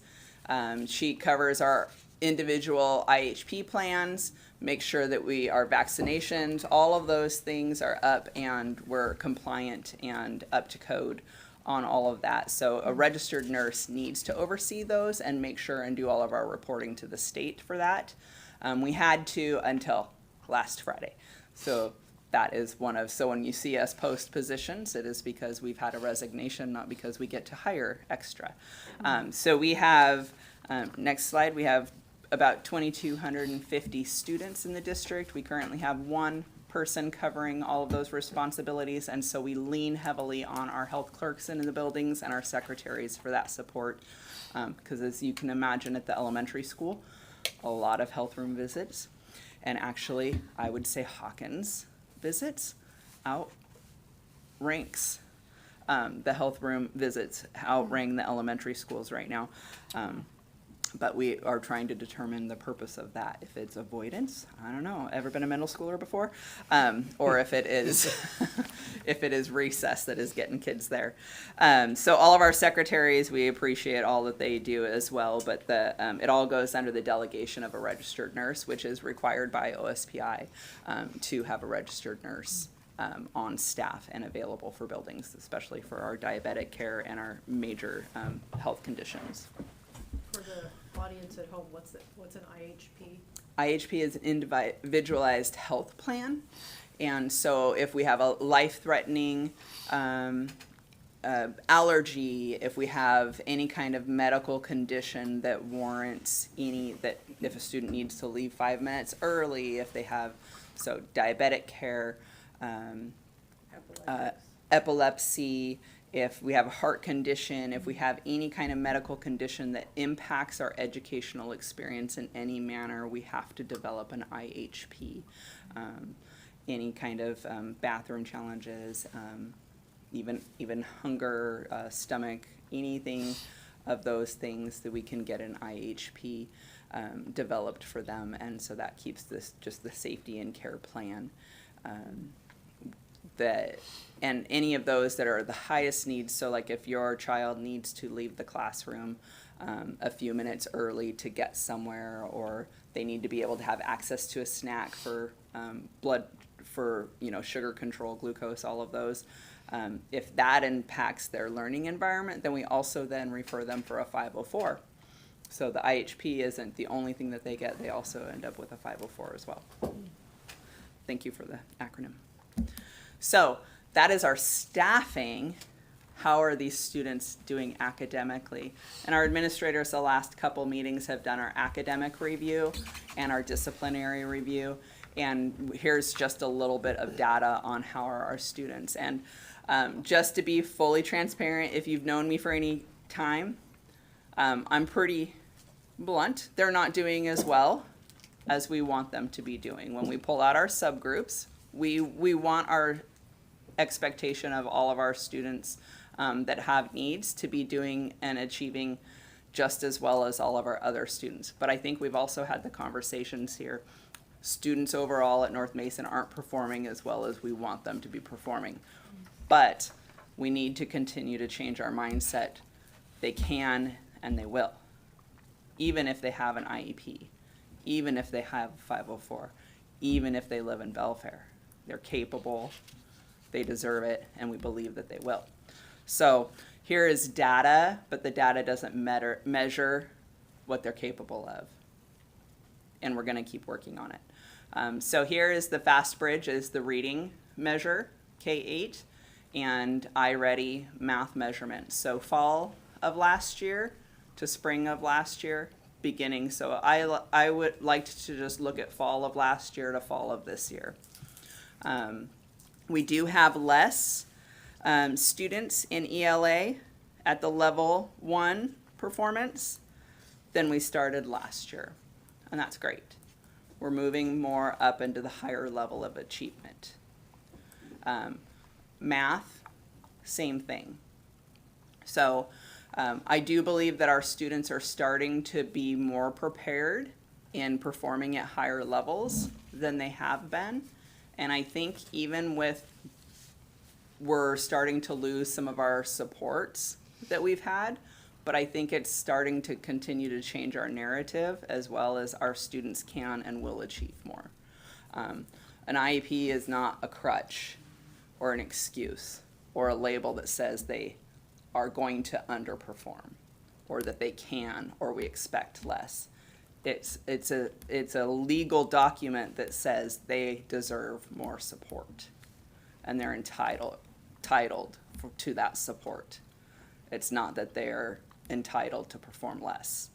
So as long as we continue to push that narrative and we believe more in our students and we continue to let them know you have a challenge and you can overcome it, then they're going to hear that. We have that belief in them. Our teachers are going to hear that. Our students are going to hear that, and our families are going to hear that. So that's our student achievement. The next one's our OSPI report card of SBA data. And again, I kind of cringe when we compare to the Washington State. It depends on how we're comparing it. If we're saying we're struggling, but look, so is the state, I don't care. I want us to do better. So I'd like to look nationally, you know. I don't want to excuse away if we're struggling because the state's struggling, and that's okay. I want anybody that moves away from here or goes somewhere else to be doing better. And we can do better. And because we live here, I mean, you look at our staffing here, so many people come back and work for North Mason. People move out of the area and choose to come back. It's a fantastic place to live, you know. It's a fantastic place to grow and go through education and raise our children. Our kids are just as capable as well through our academic areas. You know, this is 23-24 data, and then you go 24-25. They are changing the measurement of what a level 2 and level 3 is. While it is a test of academic achievement, there's so much more that goes into that, but this is the measure. It is important. People choose where they're going to put their homes, where they're going to raise their children, whether they're going to pass a levy. They look at these measures, they're important, and it does show whether our students have achieved and learned the information that we've taught them. So these are great indicators, and it is a measure. And when I was in the classroom, I used to teach my students, like, this is go time. Like, it is to show what you know. It's just how we perform every day. You know this stuff, and it's just how we put the assessment in front of our students, whether you have an IEP or not.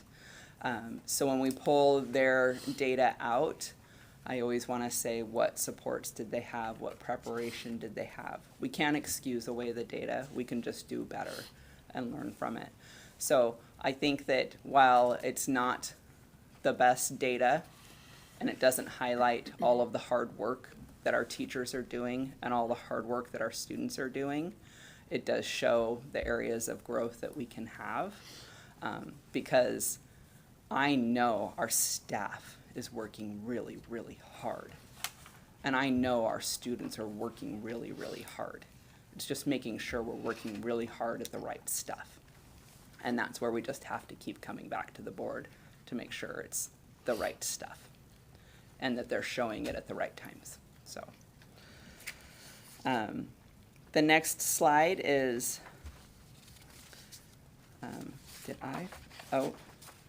alternates to suspension, because I know last board meeting was about discipline. And we are required from state to have alternates to suspension. So they do measure us on our exclusionary practices. And I know that all of the buildings talked about their suspension rates. And so that's what's measured, is how many exclusionary practices. And some of the data is not fantastic, but there's something to be said about the sanity of our days and the learning environment of students. We can't have people getting hurt. We can't have learning environments disrupted. We can't have academic achievement if students cannot feel safe and successful in the class. But we can't just send kids home and not have them there learning the right ways to be at school. So there's a counterbalance. So it's really the buildings that are charged with what alternates to suspension.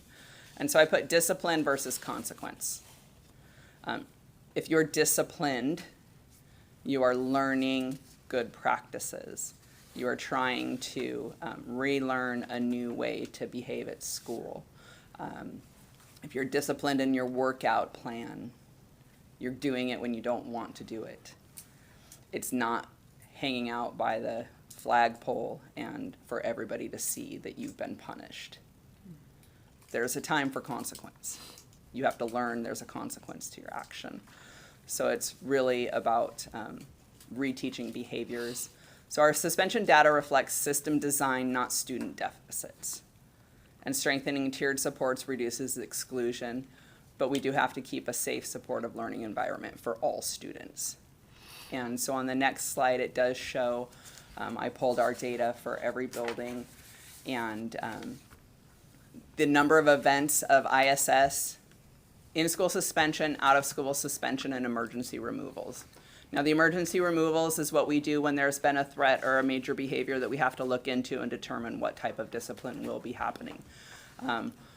It's a lot of people in the community I still hear like, why are they not expelled? We don't get to expel students anymore. Very few actions allow us to expel a student and say that they don't get to come to public education. I think there's 3 major things. So we do an emergency removal, and we investigate on that, and then we determine whether that's a long-term suspension or short-term suspension, or what kind of plan goes into place. So the number of events is how many times so Sand Hill, for an example, there have been 2 students with IEPs out of 7 students total, or of 7 times total somebody has been in school suspension. 34 times a student with an IEP out of 49 times a student total of an out-of-school suspension. Now, mind you, Pathways program is there. And students that physically aggress and harm a staff member or a student always go home and then come back with a plan. So that is why Sand Hill's numbers are escalated, because they do have that special program there. But again, we have to teach a new behavior. And then emergency removal. So that's the data there. ISS, anytime a student is removed from their learning environment, that's called exclusion. So that's why I pulled these 3 types of data there. So really the charge is, how do we get tiered interventions into the classroom at tier 1, tier 2, and tier 3 for all students, even those with IEPs and even those with 504 plans, to reduce our exclusionary practices and improve that data, so that students are learning different ways to avoid tasks, to avoid interaction with peers, to get adult behaviors, figure out what is the behavior trying to communicate.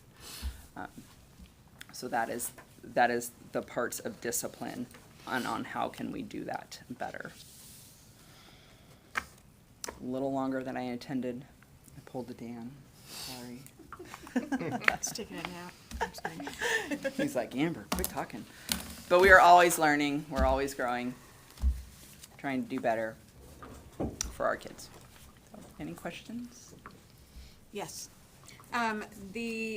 When early in the presentation, you talked about the early needs, students that often equal higher capable kids, like they do better. Yeah. Do we have data, or are we able to capture that and see that and actually share that with our community to show that there's a need for that? We do track it and have that. Yeah. So we use a database called EduClimber. And so we can flag students that have been entered into our school system in transition to kinder. And then we can pull them as they go through, because we mark them in our WAKIDs, our Washington assessment, early assessment screeners, our kinder readiness Yeah. screeners, what WAKIDs are. I think that And would be so like a highlight. I could pull that and see where they're Yeah. at. Like, if I was looking for a school and that popped up, I'd be like, oh, look at that, and that's, like, pretty neat. I'll have That was- Kyle get that for you. Yeah, that would be pretty cool. Yeah. Yeah, thanks. Yeah. I had a question. It actually might end up being a Nate question. So, Vanna, listen. But for the SLP, I know we post on our, for positions on the district website, but do we post anywhere else for those? Like, I mean, I know we're not doing a lot of hiring, so it's not necessarily urgent from a hiring standpoint, but we do need somebody for that position. So do we do anything with ESD 112 or anything like that? Not with ESD 112, but for hard-to-fill positions, we'll sometimes utilize other job boards and post on those boards to get the Yeah. word out for the positions, as well as social media, so we'll post on Facebook as well. Oftentimes, one of the best ways to recruit is to get the word out organically through having people share posts or put things out. Yeah. Sometimes posting on boards has a relatively low return on investment, or it can, to larger professional networks, and they usually charge a premium for that. And we try to get the word out as much as we can. Oh, okay. Yeah. All right, thank you. It's a great question. Thank you. Our ESD, we used to contract through them, but they have a hefty price. We could probably hire 2 people Yeah. than our ESD. And then I do all of our contracting agencies, so I send a mass email out through our contracting agencies. And I had actually pulled that. We actually are contracting through 8 different agencies right now. So that's a massive undertaking as well, of going through all different contracts and sending it out. But yeah, he's been sending it out through different avenues too to help. Awesome. What about like regional educational institutions? Like OC has a nursing program. Do we partner with them or any of the other 2 or 4 year colleges? Yeah, we have contacts with the career centers at all of the major colleges, both educational prep programs, as well as there's specialty schools for example, school psychology, or nursing's a little bit different because most nursing programs aren't specifically for school nursing. I think oftentimes our draw for school nurses can be mid-career professionals who are sort of done with the ER and want more time with their kids and schedules that match their kids. And so that's usually the sweet spot for recruiting RNs and ESA. ESA is Educational Staff Associate, so that's a certificated staff member who's essentially not a teacher, right? They have a different type of certification. And a speech language pathologist will also be there, or an occupational therapist. And so we do reach out to those contacts. I'll say that it is a dog-eat-dog world in terms of recruiting those types of roles. And regionally, we're all sort of fighting each other for that with our larger neighbors as well. And we're all facing the same challenges in recruitment at this point in time. My daughter's actually doing her master's in SLP right now, and I'm like, go faster, quick, Yeah. quick. So there's 2 things that I'm trying to figure out if they're correlated. So one thing you said was, well, actually 3 things. You talked about the student behavior, and then you talked about our Pathways program having a full turnover. Mm-hmm. Does those 2 correlate, or did we lose folks because of exactly what Nate was talking about, other people paying more? Or did they leave because of the environment? And if so, what are we doing to help those, kids and students and staff members to resolve that? I would say that I could see the tendency to, when I'm looking at the particular staff of that program that left, one left for a TOSA position at a district office, so it was just the next best career advancement for that position, as well as the contracting positions, the RBTs that were in there. But we are experiencing behaviors that we have not seen in a special education realm years past, as far as highly aggressive, just things that are not necessarily what people are coming out of schools prepared to experience in the roles that they're in. So what are we doing to help with that? Trying to do a lot of training, trying to be very transparent of the behaviors that they are going to experience when we do the hiring and the interviewing, of the students and their needs, because it is a high burnout type of role. Other districts will post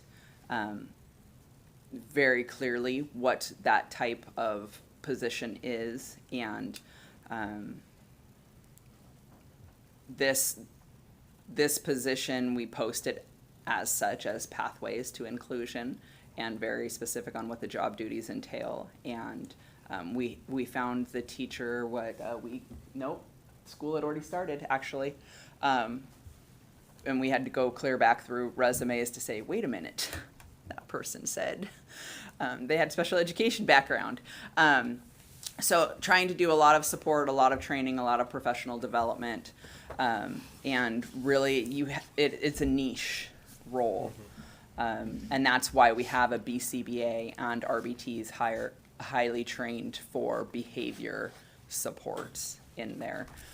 So the turnover, I wouldn't say was because of high behaviors, but I can see it being a continual pattern, and it is everywhere. I've gone through 3 different districts to do building tours for special programs such as this, and they say they cannot keep staff through the year, that it is a constant challenge. So it's not something that's just special to us, but we're constantly reaching out, trying to network, trying to provide support for not just the staff, but the families too, because it is a taxing thing for everybody involved. Yeah. I know that nationally there's a big conversation of the anxiety and a lot of the kids coming out of COVID, that there's a very, very different behavior pattern that we're seeing. And it's And I more think- of what can we do, right? Because you look at Sand Hill and the events, the events and how many kids are correlated to IEP and that's alarming. Well, and I almost put a different line, but I didn't want to do that. That's like 9 students. No, I'm just talking IEPs and pathways together. Yeah. That's a lot. Yeah. So what you're saying is, even though it's a lot of discipline, it's the same students? It The is. same 9 students? Yeah. Okay. In fact, if I look at that, the out-of-school suspensions, thank you. 6 with IEPs, 17 overall. So 6 students create those 34 incidents of out-of-school suspension.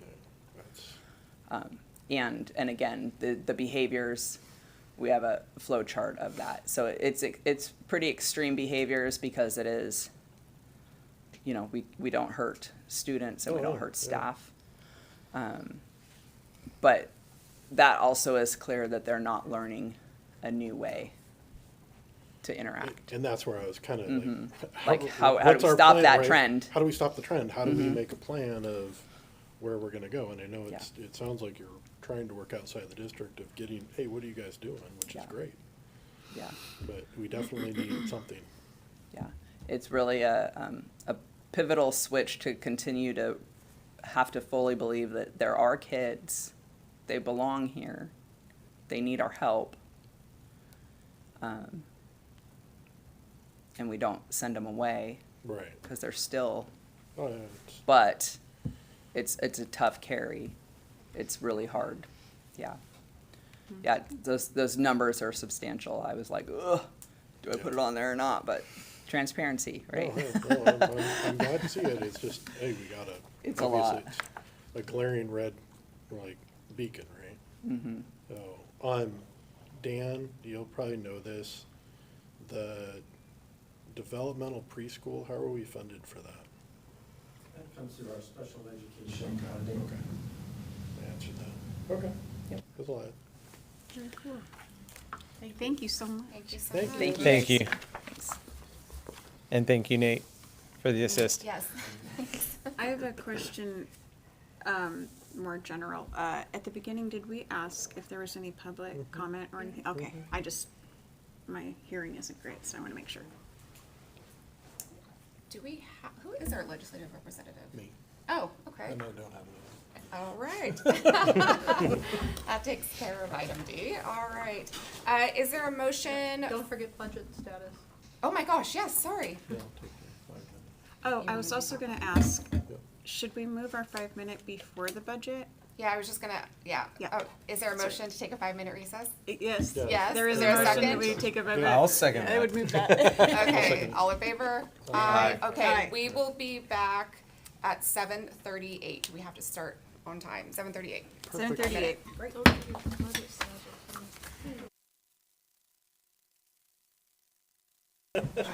But I try to drop those suggestions. All right, we are back in session, and we are now going to hear from Assistant Superintendent of Finance and Operations, Dan King.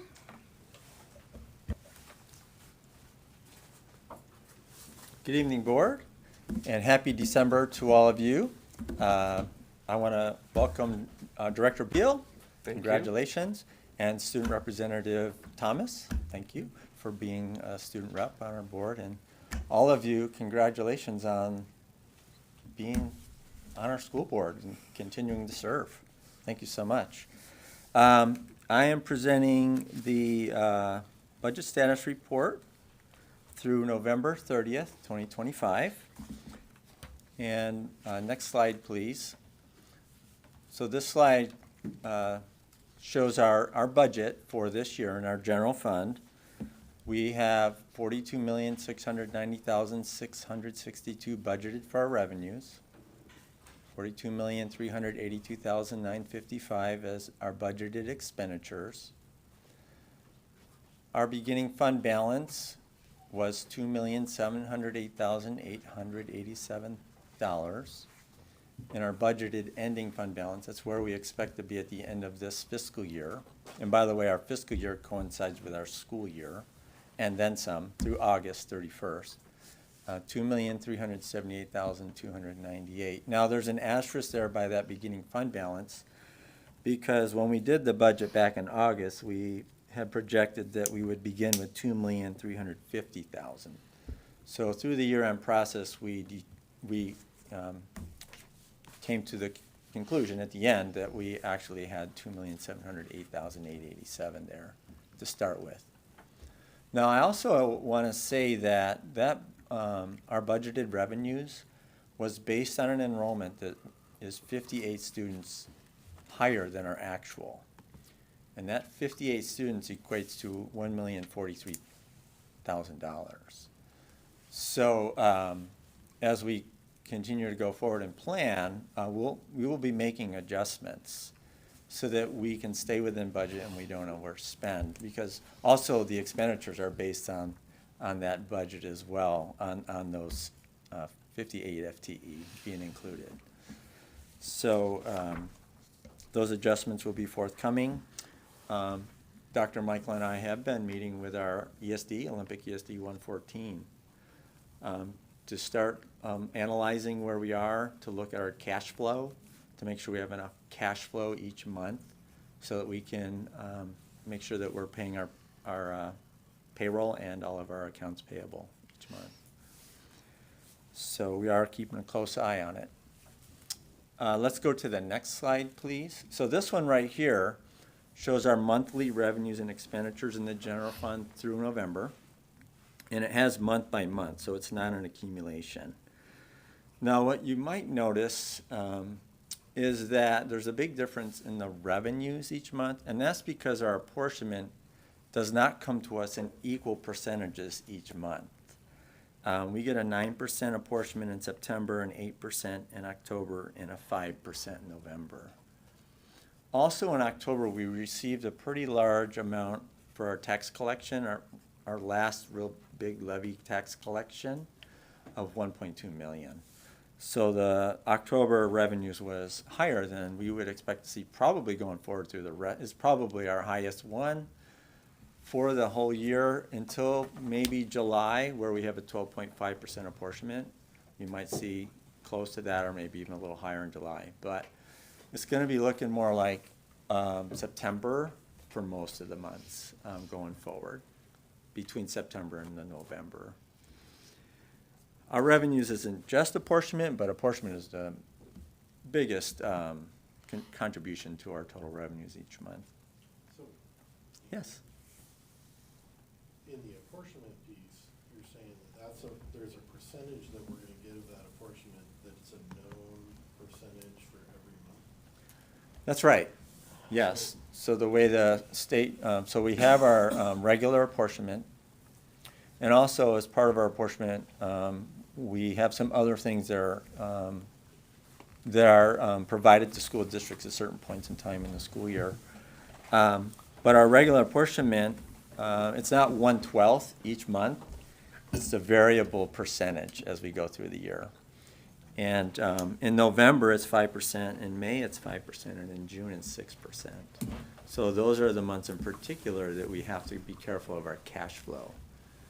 And especially, so November isn't necessarily a concern because we receive tax revenues for our levy. But as we get down to the end of the year, May and June, the end of the school year, is where it can get pretty tight.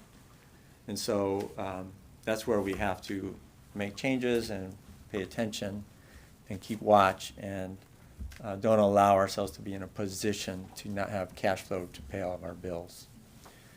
And as we go through the year, we might implement some strategies like transferring money from one of our funds to the general fund, and then we have to pay it back.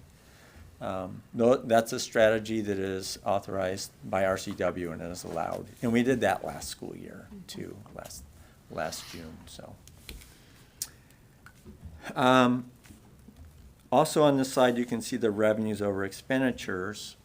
And you can see, that in November, we had a greater dollar amount of expenditures than revenues by 1,163,976. Now, there are some things that are not, I would say, evenly distributed around the school year besides apportionment. And one of those is grant reimbursements. So we have some grants that we spend the money and then we get reimbursed after the fact. And so we haven't done any reimbursements yet because the business office has been focusing on the year end. So we're going to start doing reimbursements here by December 15th. That's when we turn them in for the month of December. So we'll start seeing more revenues coming in through grants. And that's just another way that will show that our revenues will start to balance and look closer to our expenditures going forward. Now let's go to the next slide. This is just a visual to show our revenues for the first 3 months, our expenditures, and the difference between the revenues and expenditures. And what we would expect to see is our revenues staying pretty consistent. Our expenditures to stay pretty consistent because we know what our salary and benefits amount to each month. And our accounts payable, that's paying for all of our purchase services, our utilities and things like that, things that we buy. Yes, there's some variability, but it's not really huge. Our payroll and benefits is 82% of our total budget. And so we would expect to see that most of the changes that we have going through the year would be through salaries and benefits if, for example, we have a position that is vacated and we don't fill it, and those kinds of things. So those kinds of changes would then result in a smaller amount of a lower number of expenditures. So we might see that as we go forward. The revenues, again, we're going to see that really varying because of the different percentages of apportionment and the grant claims and the taxes that we collect that are variable throughout the year. Let's go to the next slide, please. So this is cumulative. So this shows our year-to-date revenues, year-to-date expenditures, our fund balance through November 30th, and the general fund, and that percentage of that fund balance. That's the fund balance as a percentage of our budgeted expenditures. Let's go to the next slide. This is a visual representation of the table we just saw. Month by month, showing those year-to-date revenues, expenditures, and fund balance. Next slide, please. So we have 4 other funds besides the general fund. So think of each fund as a separate bank account. Like if you had an account at home that you were just your vacation, or an account that was just to fix the house and nothing else. We have a capital projects fund that is just for facilities projects, large projects. So not necessarily, hey, there's a leaky pipe, but we have to replace a roof, or we are fixing the fire panel at a school, or the PA system. So very large projects. So our capital projects fund ended November with a fund balance of $116,411. The debt service fund is the fund that we used to pay our bond. We have a bond for building the facilities that we have, the high school, the stadium, the renovation of Hawkins, the renovation of James Taylor. We just had a pretty large bond payment that we made at the end of November. And so that's why you see that change in the fund balance in the debt service fund from the prior month being over $3 million to at the end of November being $1,007,626. The ASB is the student body fund, and that one ended November with $399,331. And then the transportation vehicle fund is for bus depreciation. So that fund is strictly for replacing aged out buses. You could use it, we could, if we wanted to, for a big ticket item like a new transmission. But generally in North Mason, we've been using that just to replace aging buses. So that one ended with, so at the beginning of this fiscal year, and which you'll see in the next report, that fund balance is over over 600,000 actually. But we paid for some buses that arrived over the summer, which brought that fund balance down to $312,470 in September. And then at the end of November, it was at $315,135. So how did that go up a few $1,000s? We collect interest for all of these funds every month. So we invest this in a state investment pool. And so each one of these does accumulate some interest each month. But typically the transportation vehicle fund gets an annual allocation based on our depreciation schedule. So our annual allocation was about $300,000 at the beginning of the year. Is that a one-time allocation? One-time allocation every fall. Yeah, okay, thank you. And then it carries over, so if we decide to save that and purchase buses in the following year, we're able to do that. The next slide is our enrollment summary. The enrollment, we usually do at the beginning, and we do the beginning of each month. However, Jackie does the form, it's called a P223, and she's been on vacation. She had a new grandbaby. And so I don't have the updated numbers, so I'll have December and January at our January board meeting. So we ended November with a total of 2,271.62 students. That includes our Running Start program and our TTK program.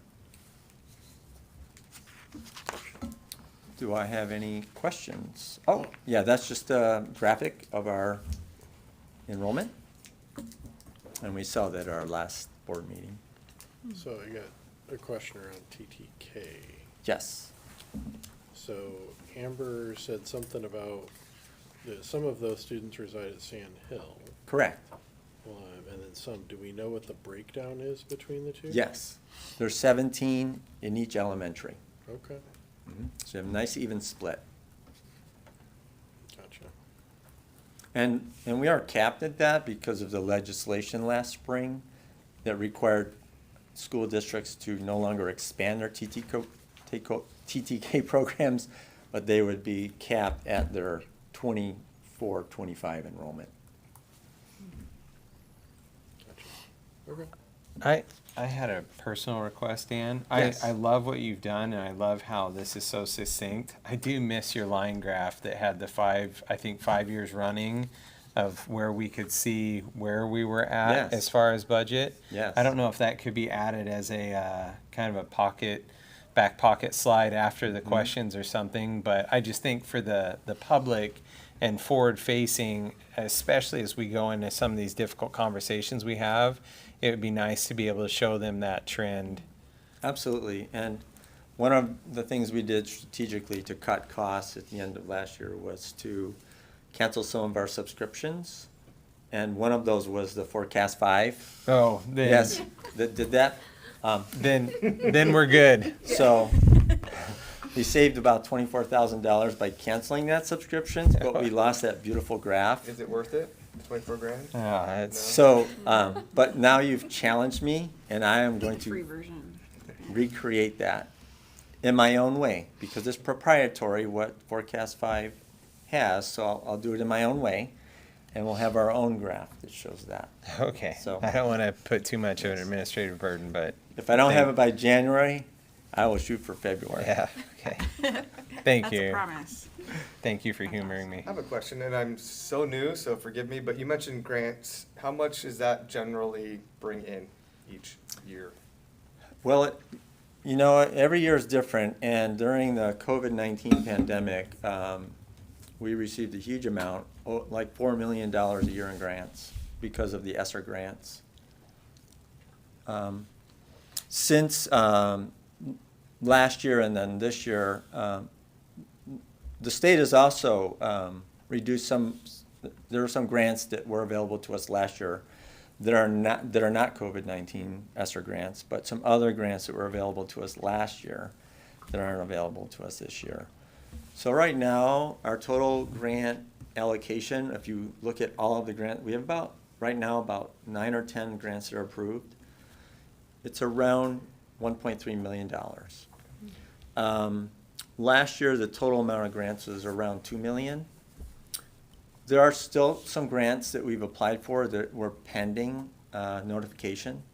For example, we applied for a grant for safety and security that would help us upgrade our security cameras in the upper campus. We're waiting to hear on that. We should hear by the end of December or early January.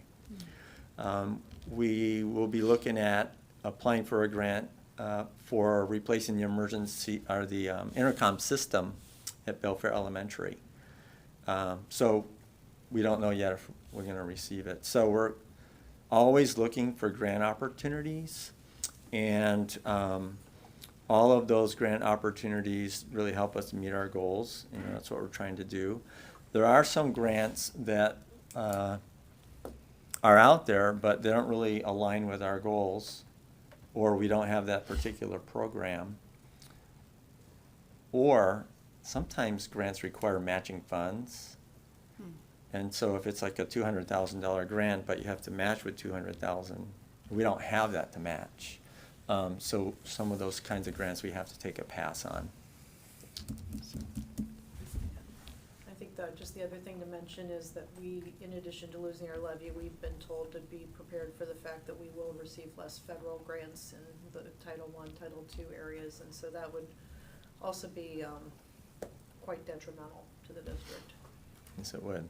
Our timber tax, right, is one of them? Timber tax, and that's not a grant, but Well, I mean, there's timber funding. money that's connected to the levy. Yeah. And I'm still trying to determine exactly how much that will be. The thing is, our forest money varies each year, so it's really hard to pinpoint exactly what that loss is.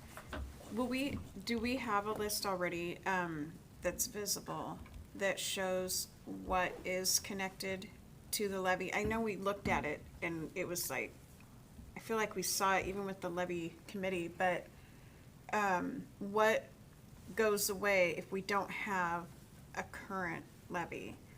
Like what we don't get? Do we have that list already, or can we make that? We can, the one that comes to mind is our forest money. Yeah. Nothing else comes to my mind right Oh, now, okay. so, Then never Yeah. mind. Yeah. Can you make me that one list? No. Yeah. Okay. so. Any other questions? I don't have anything. Thank you. You're welcome. Thank you So, so much. I also have a 24-25 year-end fiscal review. It summarizes how we ended last fiscal year. And I submitted the financial report on November 14th. It's called the F-196 Financial Report. This report will be audited by the state auditors beginning in January. You might have a slide deck that has 25-26, which was a mistake that I made when I created the slide deck. I revised it today, and Nate is presenting the corrected copy, and Jackie will post a corrected copy to make sure the corrected one gets on our website. It's the 24-25 year-end financial report. Basically, it's a summary of last fiscal year. So we began last fiscal year, so this would be September 1 of 2024, with a general fund balance of $2,705,032. And you can see we ended with the fund balance of $2,708,886. So $3,850 higher than we started. Now, that doesn't seem like a lot, but I consider that a victory because last January, when we saw that trend line that Mr. Thomas is just referring to, showing that we were going to end the year with a much smaller fund balance than this. So we really worked hard to cut costs and go out for additional grants and whatnot, and it did make a difference. Would we like it to be higher? Absolutely. But it's better than what we were looking at last January, February. So we had $44,159,840 in revenues and $44,155,986 in expenditures last fiscal year. That's about as balanced as a budget as you can get. Yeah. Let's go to Good the job. next slide, please. And Nate, there's the bottom of this chart is not showing, so I don't know if you can scroll up. Whoops. Yeah, perfect. Thank you. Okay, so this shows basically 3 years of our revenues and expenditures and our beginning fund balances. You can see our revenues and compare across the 3 years, our expenditures, the difference between revenues and expenditures. See, there's that 3,854 last fiscal year. And then the year-end fund balances. Now, you can see in 22-23, we had a year-end fund balance of $4.5 million. And that was a comfortable place to be. Now, we're around 10%. Being at $2.7 million is an uncomfortable place. It's not as bad as some districts you might hear about. There are districts struggling in a very big way, and we're not there. But we are in a position where this is concerning. Our fund balance has been diminishing. There are different reasons. Not having a levy is one of them.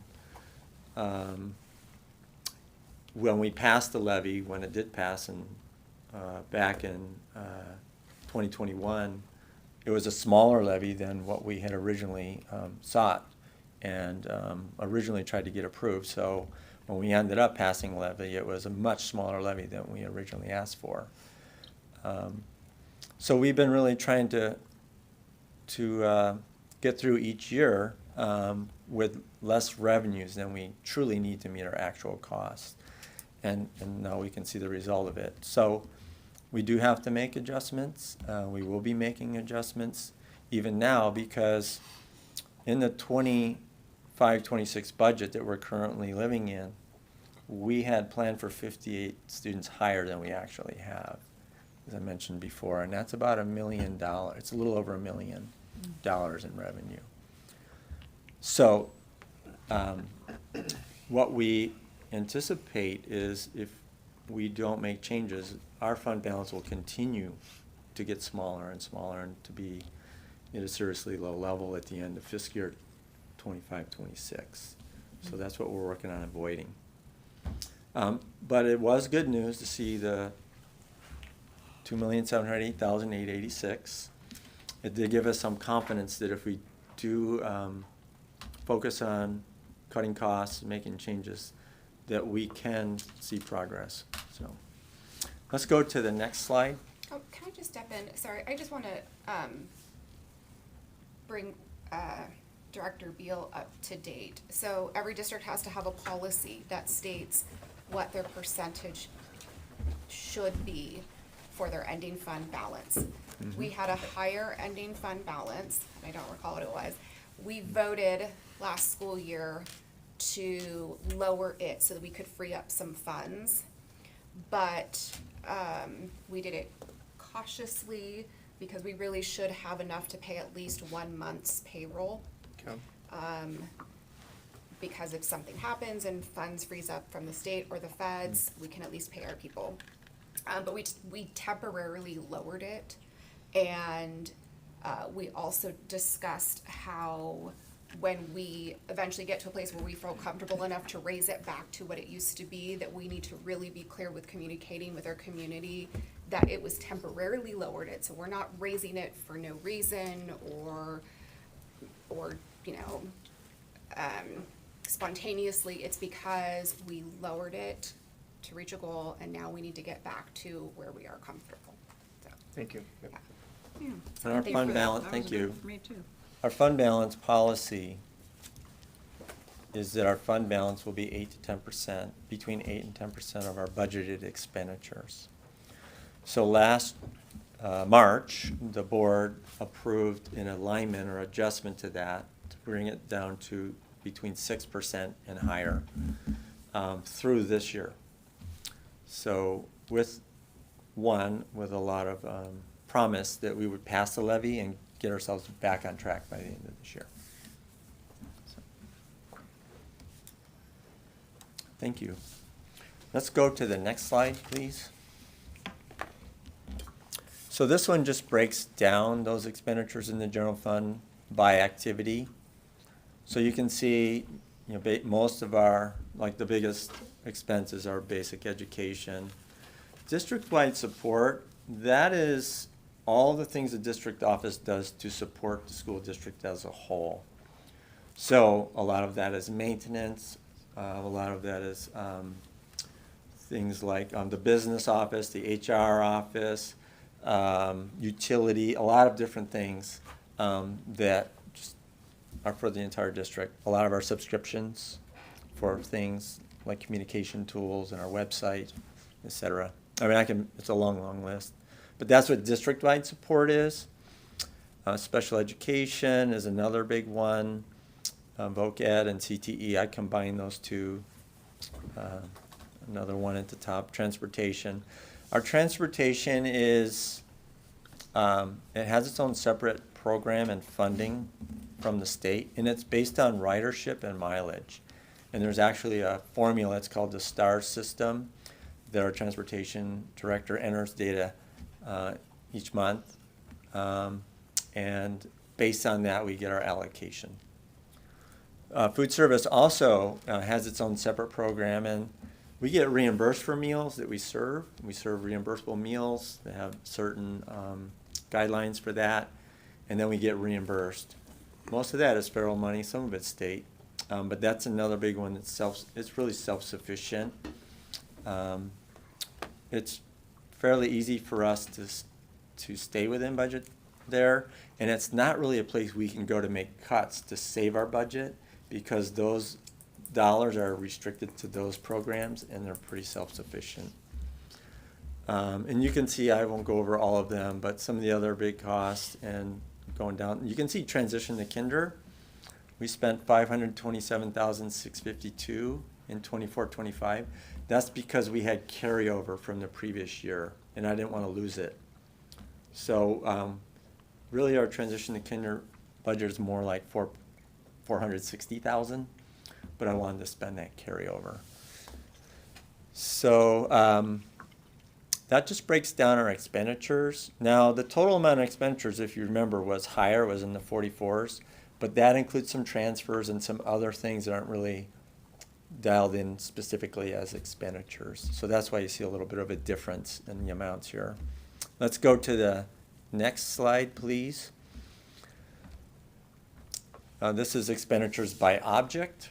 So kind of bigger buckets, but you can see the certificated salaries is 42% of our budget, and then benefits, and then classified salaries. So the benefits includes benefits for both certificated and classified staff.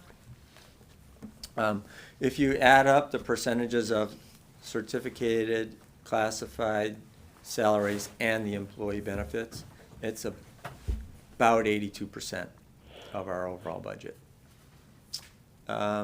Purchase services, that's when we pay for things that, services, anything from having a consultant come and work with us, or a trainer for training teachers, or getting someone to come and fix the elevator. I mean, lots of things fall under purchase services. And then travel costs, you can see, that's another area people think, hey, the district can just save a ton of money by just cutting travel. Well, travel is just really, I mean, yeah, we do look at where we can save money in everything, but travel is just a small percentage of our budget. And then the capital outlay is when we buy a big ticket item, it's classified as capital outlay. So like if we bought a big dishwasher for $12,000 or something like that, that would be capital outlay. So that basically gives you an overview of the expenditures by object. Let's go to the next slide, please. So just a quick overview of the other four funds. For last fiscal year, we started the ASB with a beginning balance of $398.57 and ended with $375.61. That's $375,061. Let's go to the next slide. Our debt service fund began with $2,041,750. We ended with $2,354,113. Next slide. This is our capital projects fund. We began with $159,381, and you can see we ended with $151,664. But you might be wondering what's going on here. We had $652,884 in revenues and $601 in expenditures. That's correct. That is because we had some capital grants. So I mentioned the fire control panel at Sand Hill Elementary. Also, we had money coming in to replace the intercom at Sand Hill Elementary. So we got the grant money in, and then we spent it. Those are just two examples. But that's part of the reason why you see those large numbers there. Next slide, please. Our transportation vehicle fund, yes, I had mentioned that we began 24-25 with $622,000. Okay, we ended with $476,347. We bought 3 buses, and that's why the big difference in the fund balance there. The next slide, please. And that concludes the summary of 24-25. Do we have any questions? Do you know, or can you get the information, how much do we get for the CTE enhanced funding? I'd have to look that one up. I'm sorry, I don't. No, have the number that's off the totally top of fine. my head. I'm putting you on the Yeah. spot. I was But just, I'll note that and get back to you. yeah, that would be interesting to see. Okay. And I mean, I'm not trying to do like a gotcha where here's how much we're spending on CTE and here's how much the state is allocating for CTE, because sometimes it's great to spend a little bit more on CTE. There, you know, there's that formula. Everything is on a formula, and they decide for us how much we deserve. And I know some districts are happy to put more money into CTE. But I was just curious because it's listed as an expenditure, and yet I know we receive a little bit of funding for that. And so just, again, that transparency Yeah. of showing, yes, we realize we Yeah. get money for it, but this is how much we have chosen to Yeah. invest in our students. Yes. Yeah, and if I had my computer, I'd be able to pop that up but I don't want to guess a number or Right, give you yeah. the wrong information. But I do know that we use our CTE funding with some really great intention and for some really great opportunities for our students. And with all of our categorical programs, and CTE is called it's one of our categorical programs. We are given a tool that OSPI gives us during year end to look at how much we spent so far. This tool comes out in June. If you are at risk for having what's called recovery means you didn't spend it all, and your remaining balance is higher than the allowable carryover amount. We're going to take that back, school district, unless you spend it. And so what we do is we go back and take a look, and we determine if we have taken advantage of every opportunity to channel those dollars into fund the program, and we can still make adjustments for that. So maybe we pay for something out of basic ed that actually was allowable under that categorical program without any concerns or issues, and so we'll do a journal entry to change that so that we use those dollars before the state recovers them. When we ended 23-24, we had intentionally tried to keep as much money in our general fund as possible and only carried over $800,000 from 23-24 into 24-25. Because we wanted to make sure we were maximizing all those categorical dollars. Now, at the end of 24-25, this current year end that we just completed, we didn't take it down to that small number. We didn't lose any money to recovery. We're not going to let that happen. But we did leave some money in carryover in some of our categoricals in a little bit bigger amounts because we know we need it this year. And that money is usually given back to us in January, which will help our January apportionment. So that was an intentional move that we did. So, but I will find out more about our CTE and I'll get back to you with that. Thank you. Any other questions? Thank you, Dan. Thanks so much. Thanks, Dan. You're welcome. Okay, so we're moving on to part 6 of our agenda, assurance of organizational performance and policy review. And the first monitoring report we're going to look at is ER5, budget execution. Is there a motion to find the superintendent's performance to comply with ER5? I'll make a motion to find the superintendent in compliance of ER5. Is there a second?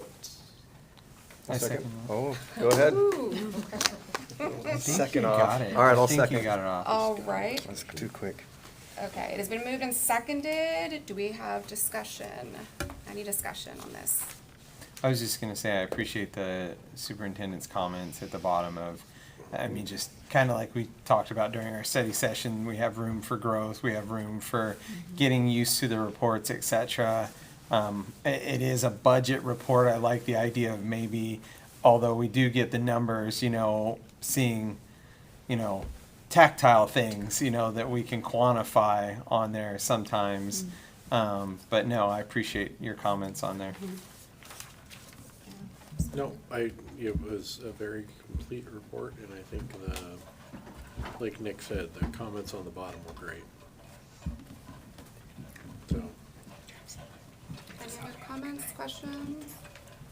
Okay, so the motion is that the board finds the superintendent's performance to comply with ER5. Student reps, you all get an advisory vote, and there's only you left. Do you vote in favor of finding her in compliance? Okay, all right. And the rest of the board, all in favor of the motion, say aye. Aye. All opposed, say no. Okay, the ayes have it, and the superintendent has been found to be in compliance of ER 5. So now we move to ER 8, communication and counsel to the board. Is there a motion to find the superintendent's performance to comply with ER 8? I move that we find the superintendent's performance to comply with ER 8. Is there a second? I'll second that. Okay, it has been moved and seconded. Any discussion? I just actually wrote a quick thing because my brain turned off. I appreciate the communication that you have stepped it up a little bit of what we were getting before, with a little bit more information, but completely appropriate. And sensitive information if something happens, that you use discretion so that the student and families have their privacy, but we get enough information so that we're ready for anything that comes our way on those type of things. But I think that communication is wonderful so far. Yeah, I'll jump on that same thing. I think the communication and the clear, direct, exactly what's going on, communication has been awesome. So, good job. Thank you. And also, I just wanted to, the thing I really like when Nicole had asked a question, and then you were able to kind of break it out and put information, then you gave it to the board for us all to know. So, because we probably maybe even had that question ourselves, but then we all knew as a board, and that was really cool. So, yeah.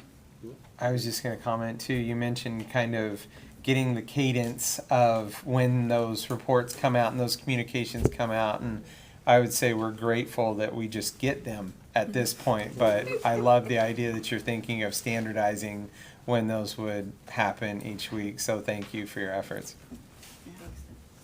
And I said privately to Superintendent Michael, and I'll say publicly, that I really appreciated the communication that came through via Parent Square about the change in leadership at Hawkins Middle School and how it had the FAQs, so anticipating what questions our families and students might have and being proactive in addressing that. Yeah. So, okay, so Student Representative Thomas, your advisory vote, do you find her in compliance? Yes. Okay, and school directors, all in favor of the motion to find the superintendent's performance to comply with ER 8, say aye. Aye. Aye. Any opposed? Okay, the ayes have it, and the superintendent's performance has been found to comply with ER 8. So now we will move on to policy review. This is where we looked at ER 10, academic standards and practices. Is there anything anyone would like to discuss or propose and or make revisions to on this? No. So just for background information for everybody, so ER 10 was last revised in 2016. So while we're just now starting the conversation about the need to have revisions, this one also has a lot of cross-references to like RCWs and OSPI. So it's not that there have been changes that haven't been captured, even though it hasn't been updated in a while, but I always really like to look at other school districts that also use policy governance to see when was the last time they updated. Mhm. WASDA does do a really good job of making sure like, hey, this change happened and you better do it right away, versus like, this is a suggestion. Or else it would be updated since 2016. So Very good. just as a Of course, that doesn't mean the board can't talk about it right now. I don't think my comments are nothing that would need to be voted on. It's more just things perhaps for our retreat. But I recognize the quantitative nature of these reports, especially when it comes to standards and practices and achievements. But I think we heard tonight in our presentation, there's a qualitative aspect of they're working really hard. I'd like to see if there's a way we can discuss how to highlight the qualitative aspect when maybe the quantitative doesn't necessarily come through for us.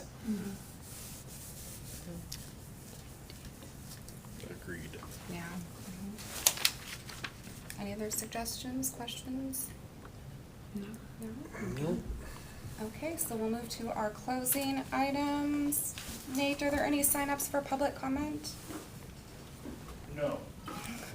Okay. All right, so we'll move to good of the order, and I'll start with Director Thomas. Yeah, so I had two things. So it was super cool to see the West Sound South team come out victorious with our own Caden, and I think Logan was playing too. Was there anybody else from North Mason? Wasn't it Did Danner? I was gonna say the Danner. Kiwi, right? Yeah, Danner did too. Yeah. And Hickerson, Robert Hickerson. Oh, That's awesome.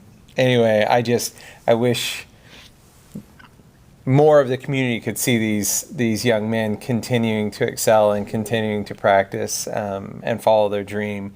The other thing I was going to say is, for the good of order, was just I've heard a lot of positive things about the soup with the sup, and then with the also the idea of the cookies and coffee with the superintendent. And I think we're seeing a lot of I'll say rebuilding of bridges for the community. And do we have anything like that for the staff where they can sit down with you and chit chat?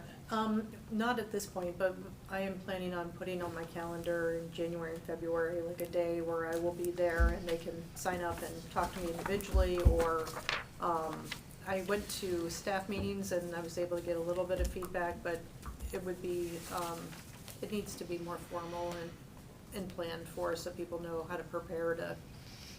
Yeah, I'm not trying to say Yeah. you need more cookies. I Yeah. was just curious about that, because I've seen how it You need more benefits the cookies. community, and I would love to see those same bridges being rebuilt with staff. So, Thank you for that. thank you. feedback. That's all for me. You're supposed to quit, not quit talking yet. Well, it's not off the school topic, but we have a new community member. The Christ Lutheran Church has had a transient pastor. They say, how do you say it? Is it Vicar? V-I-C-A-R, Vicar? Yeah. Yeah, that she has come to be their forever pastor, or for as long as she's there, and they've been looking for her for a long time. But she just came to our community, and she was asking a lot of questions, and came down to we use their church for the food thing that I do. So I welcomed her, and I said, you should come up and see the school. And so welcome to, her name is Anna, I'm gonna get it wrong, but it's C-Z-A-R-N-I-K Niemeyer. So Zarnik Niemeyer, but welcome to Anna, to our community. Cool. I wish I did, but thank you to everybody. This has been a great meeting so far. It's been good to get to know all of you guys and you as well. So yeah, thank you. I'll come up with something better for the next meeting. Thank you. All right. Welcome. And Student Representative Thomas, I just want to give you one more chance to say something, share something. I mean, so this is just kind of discussing like things that are kind of positive in the like school right now and stuff like that. Right, or something you've seen, or an interaction or experience.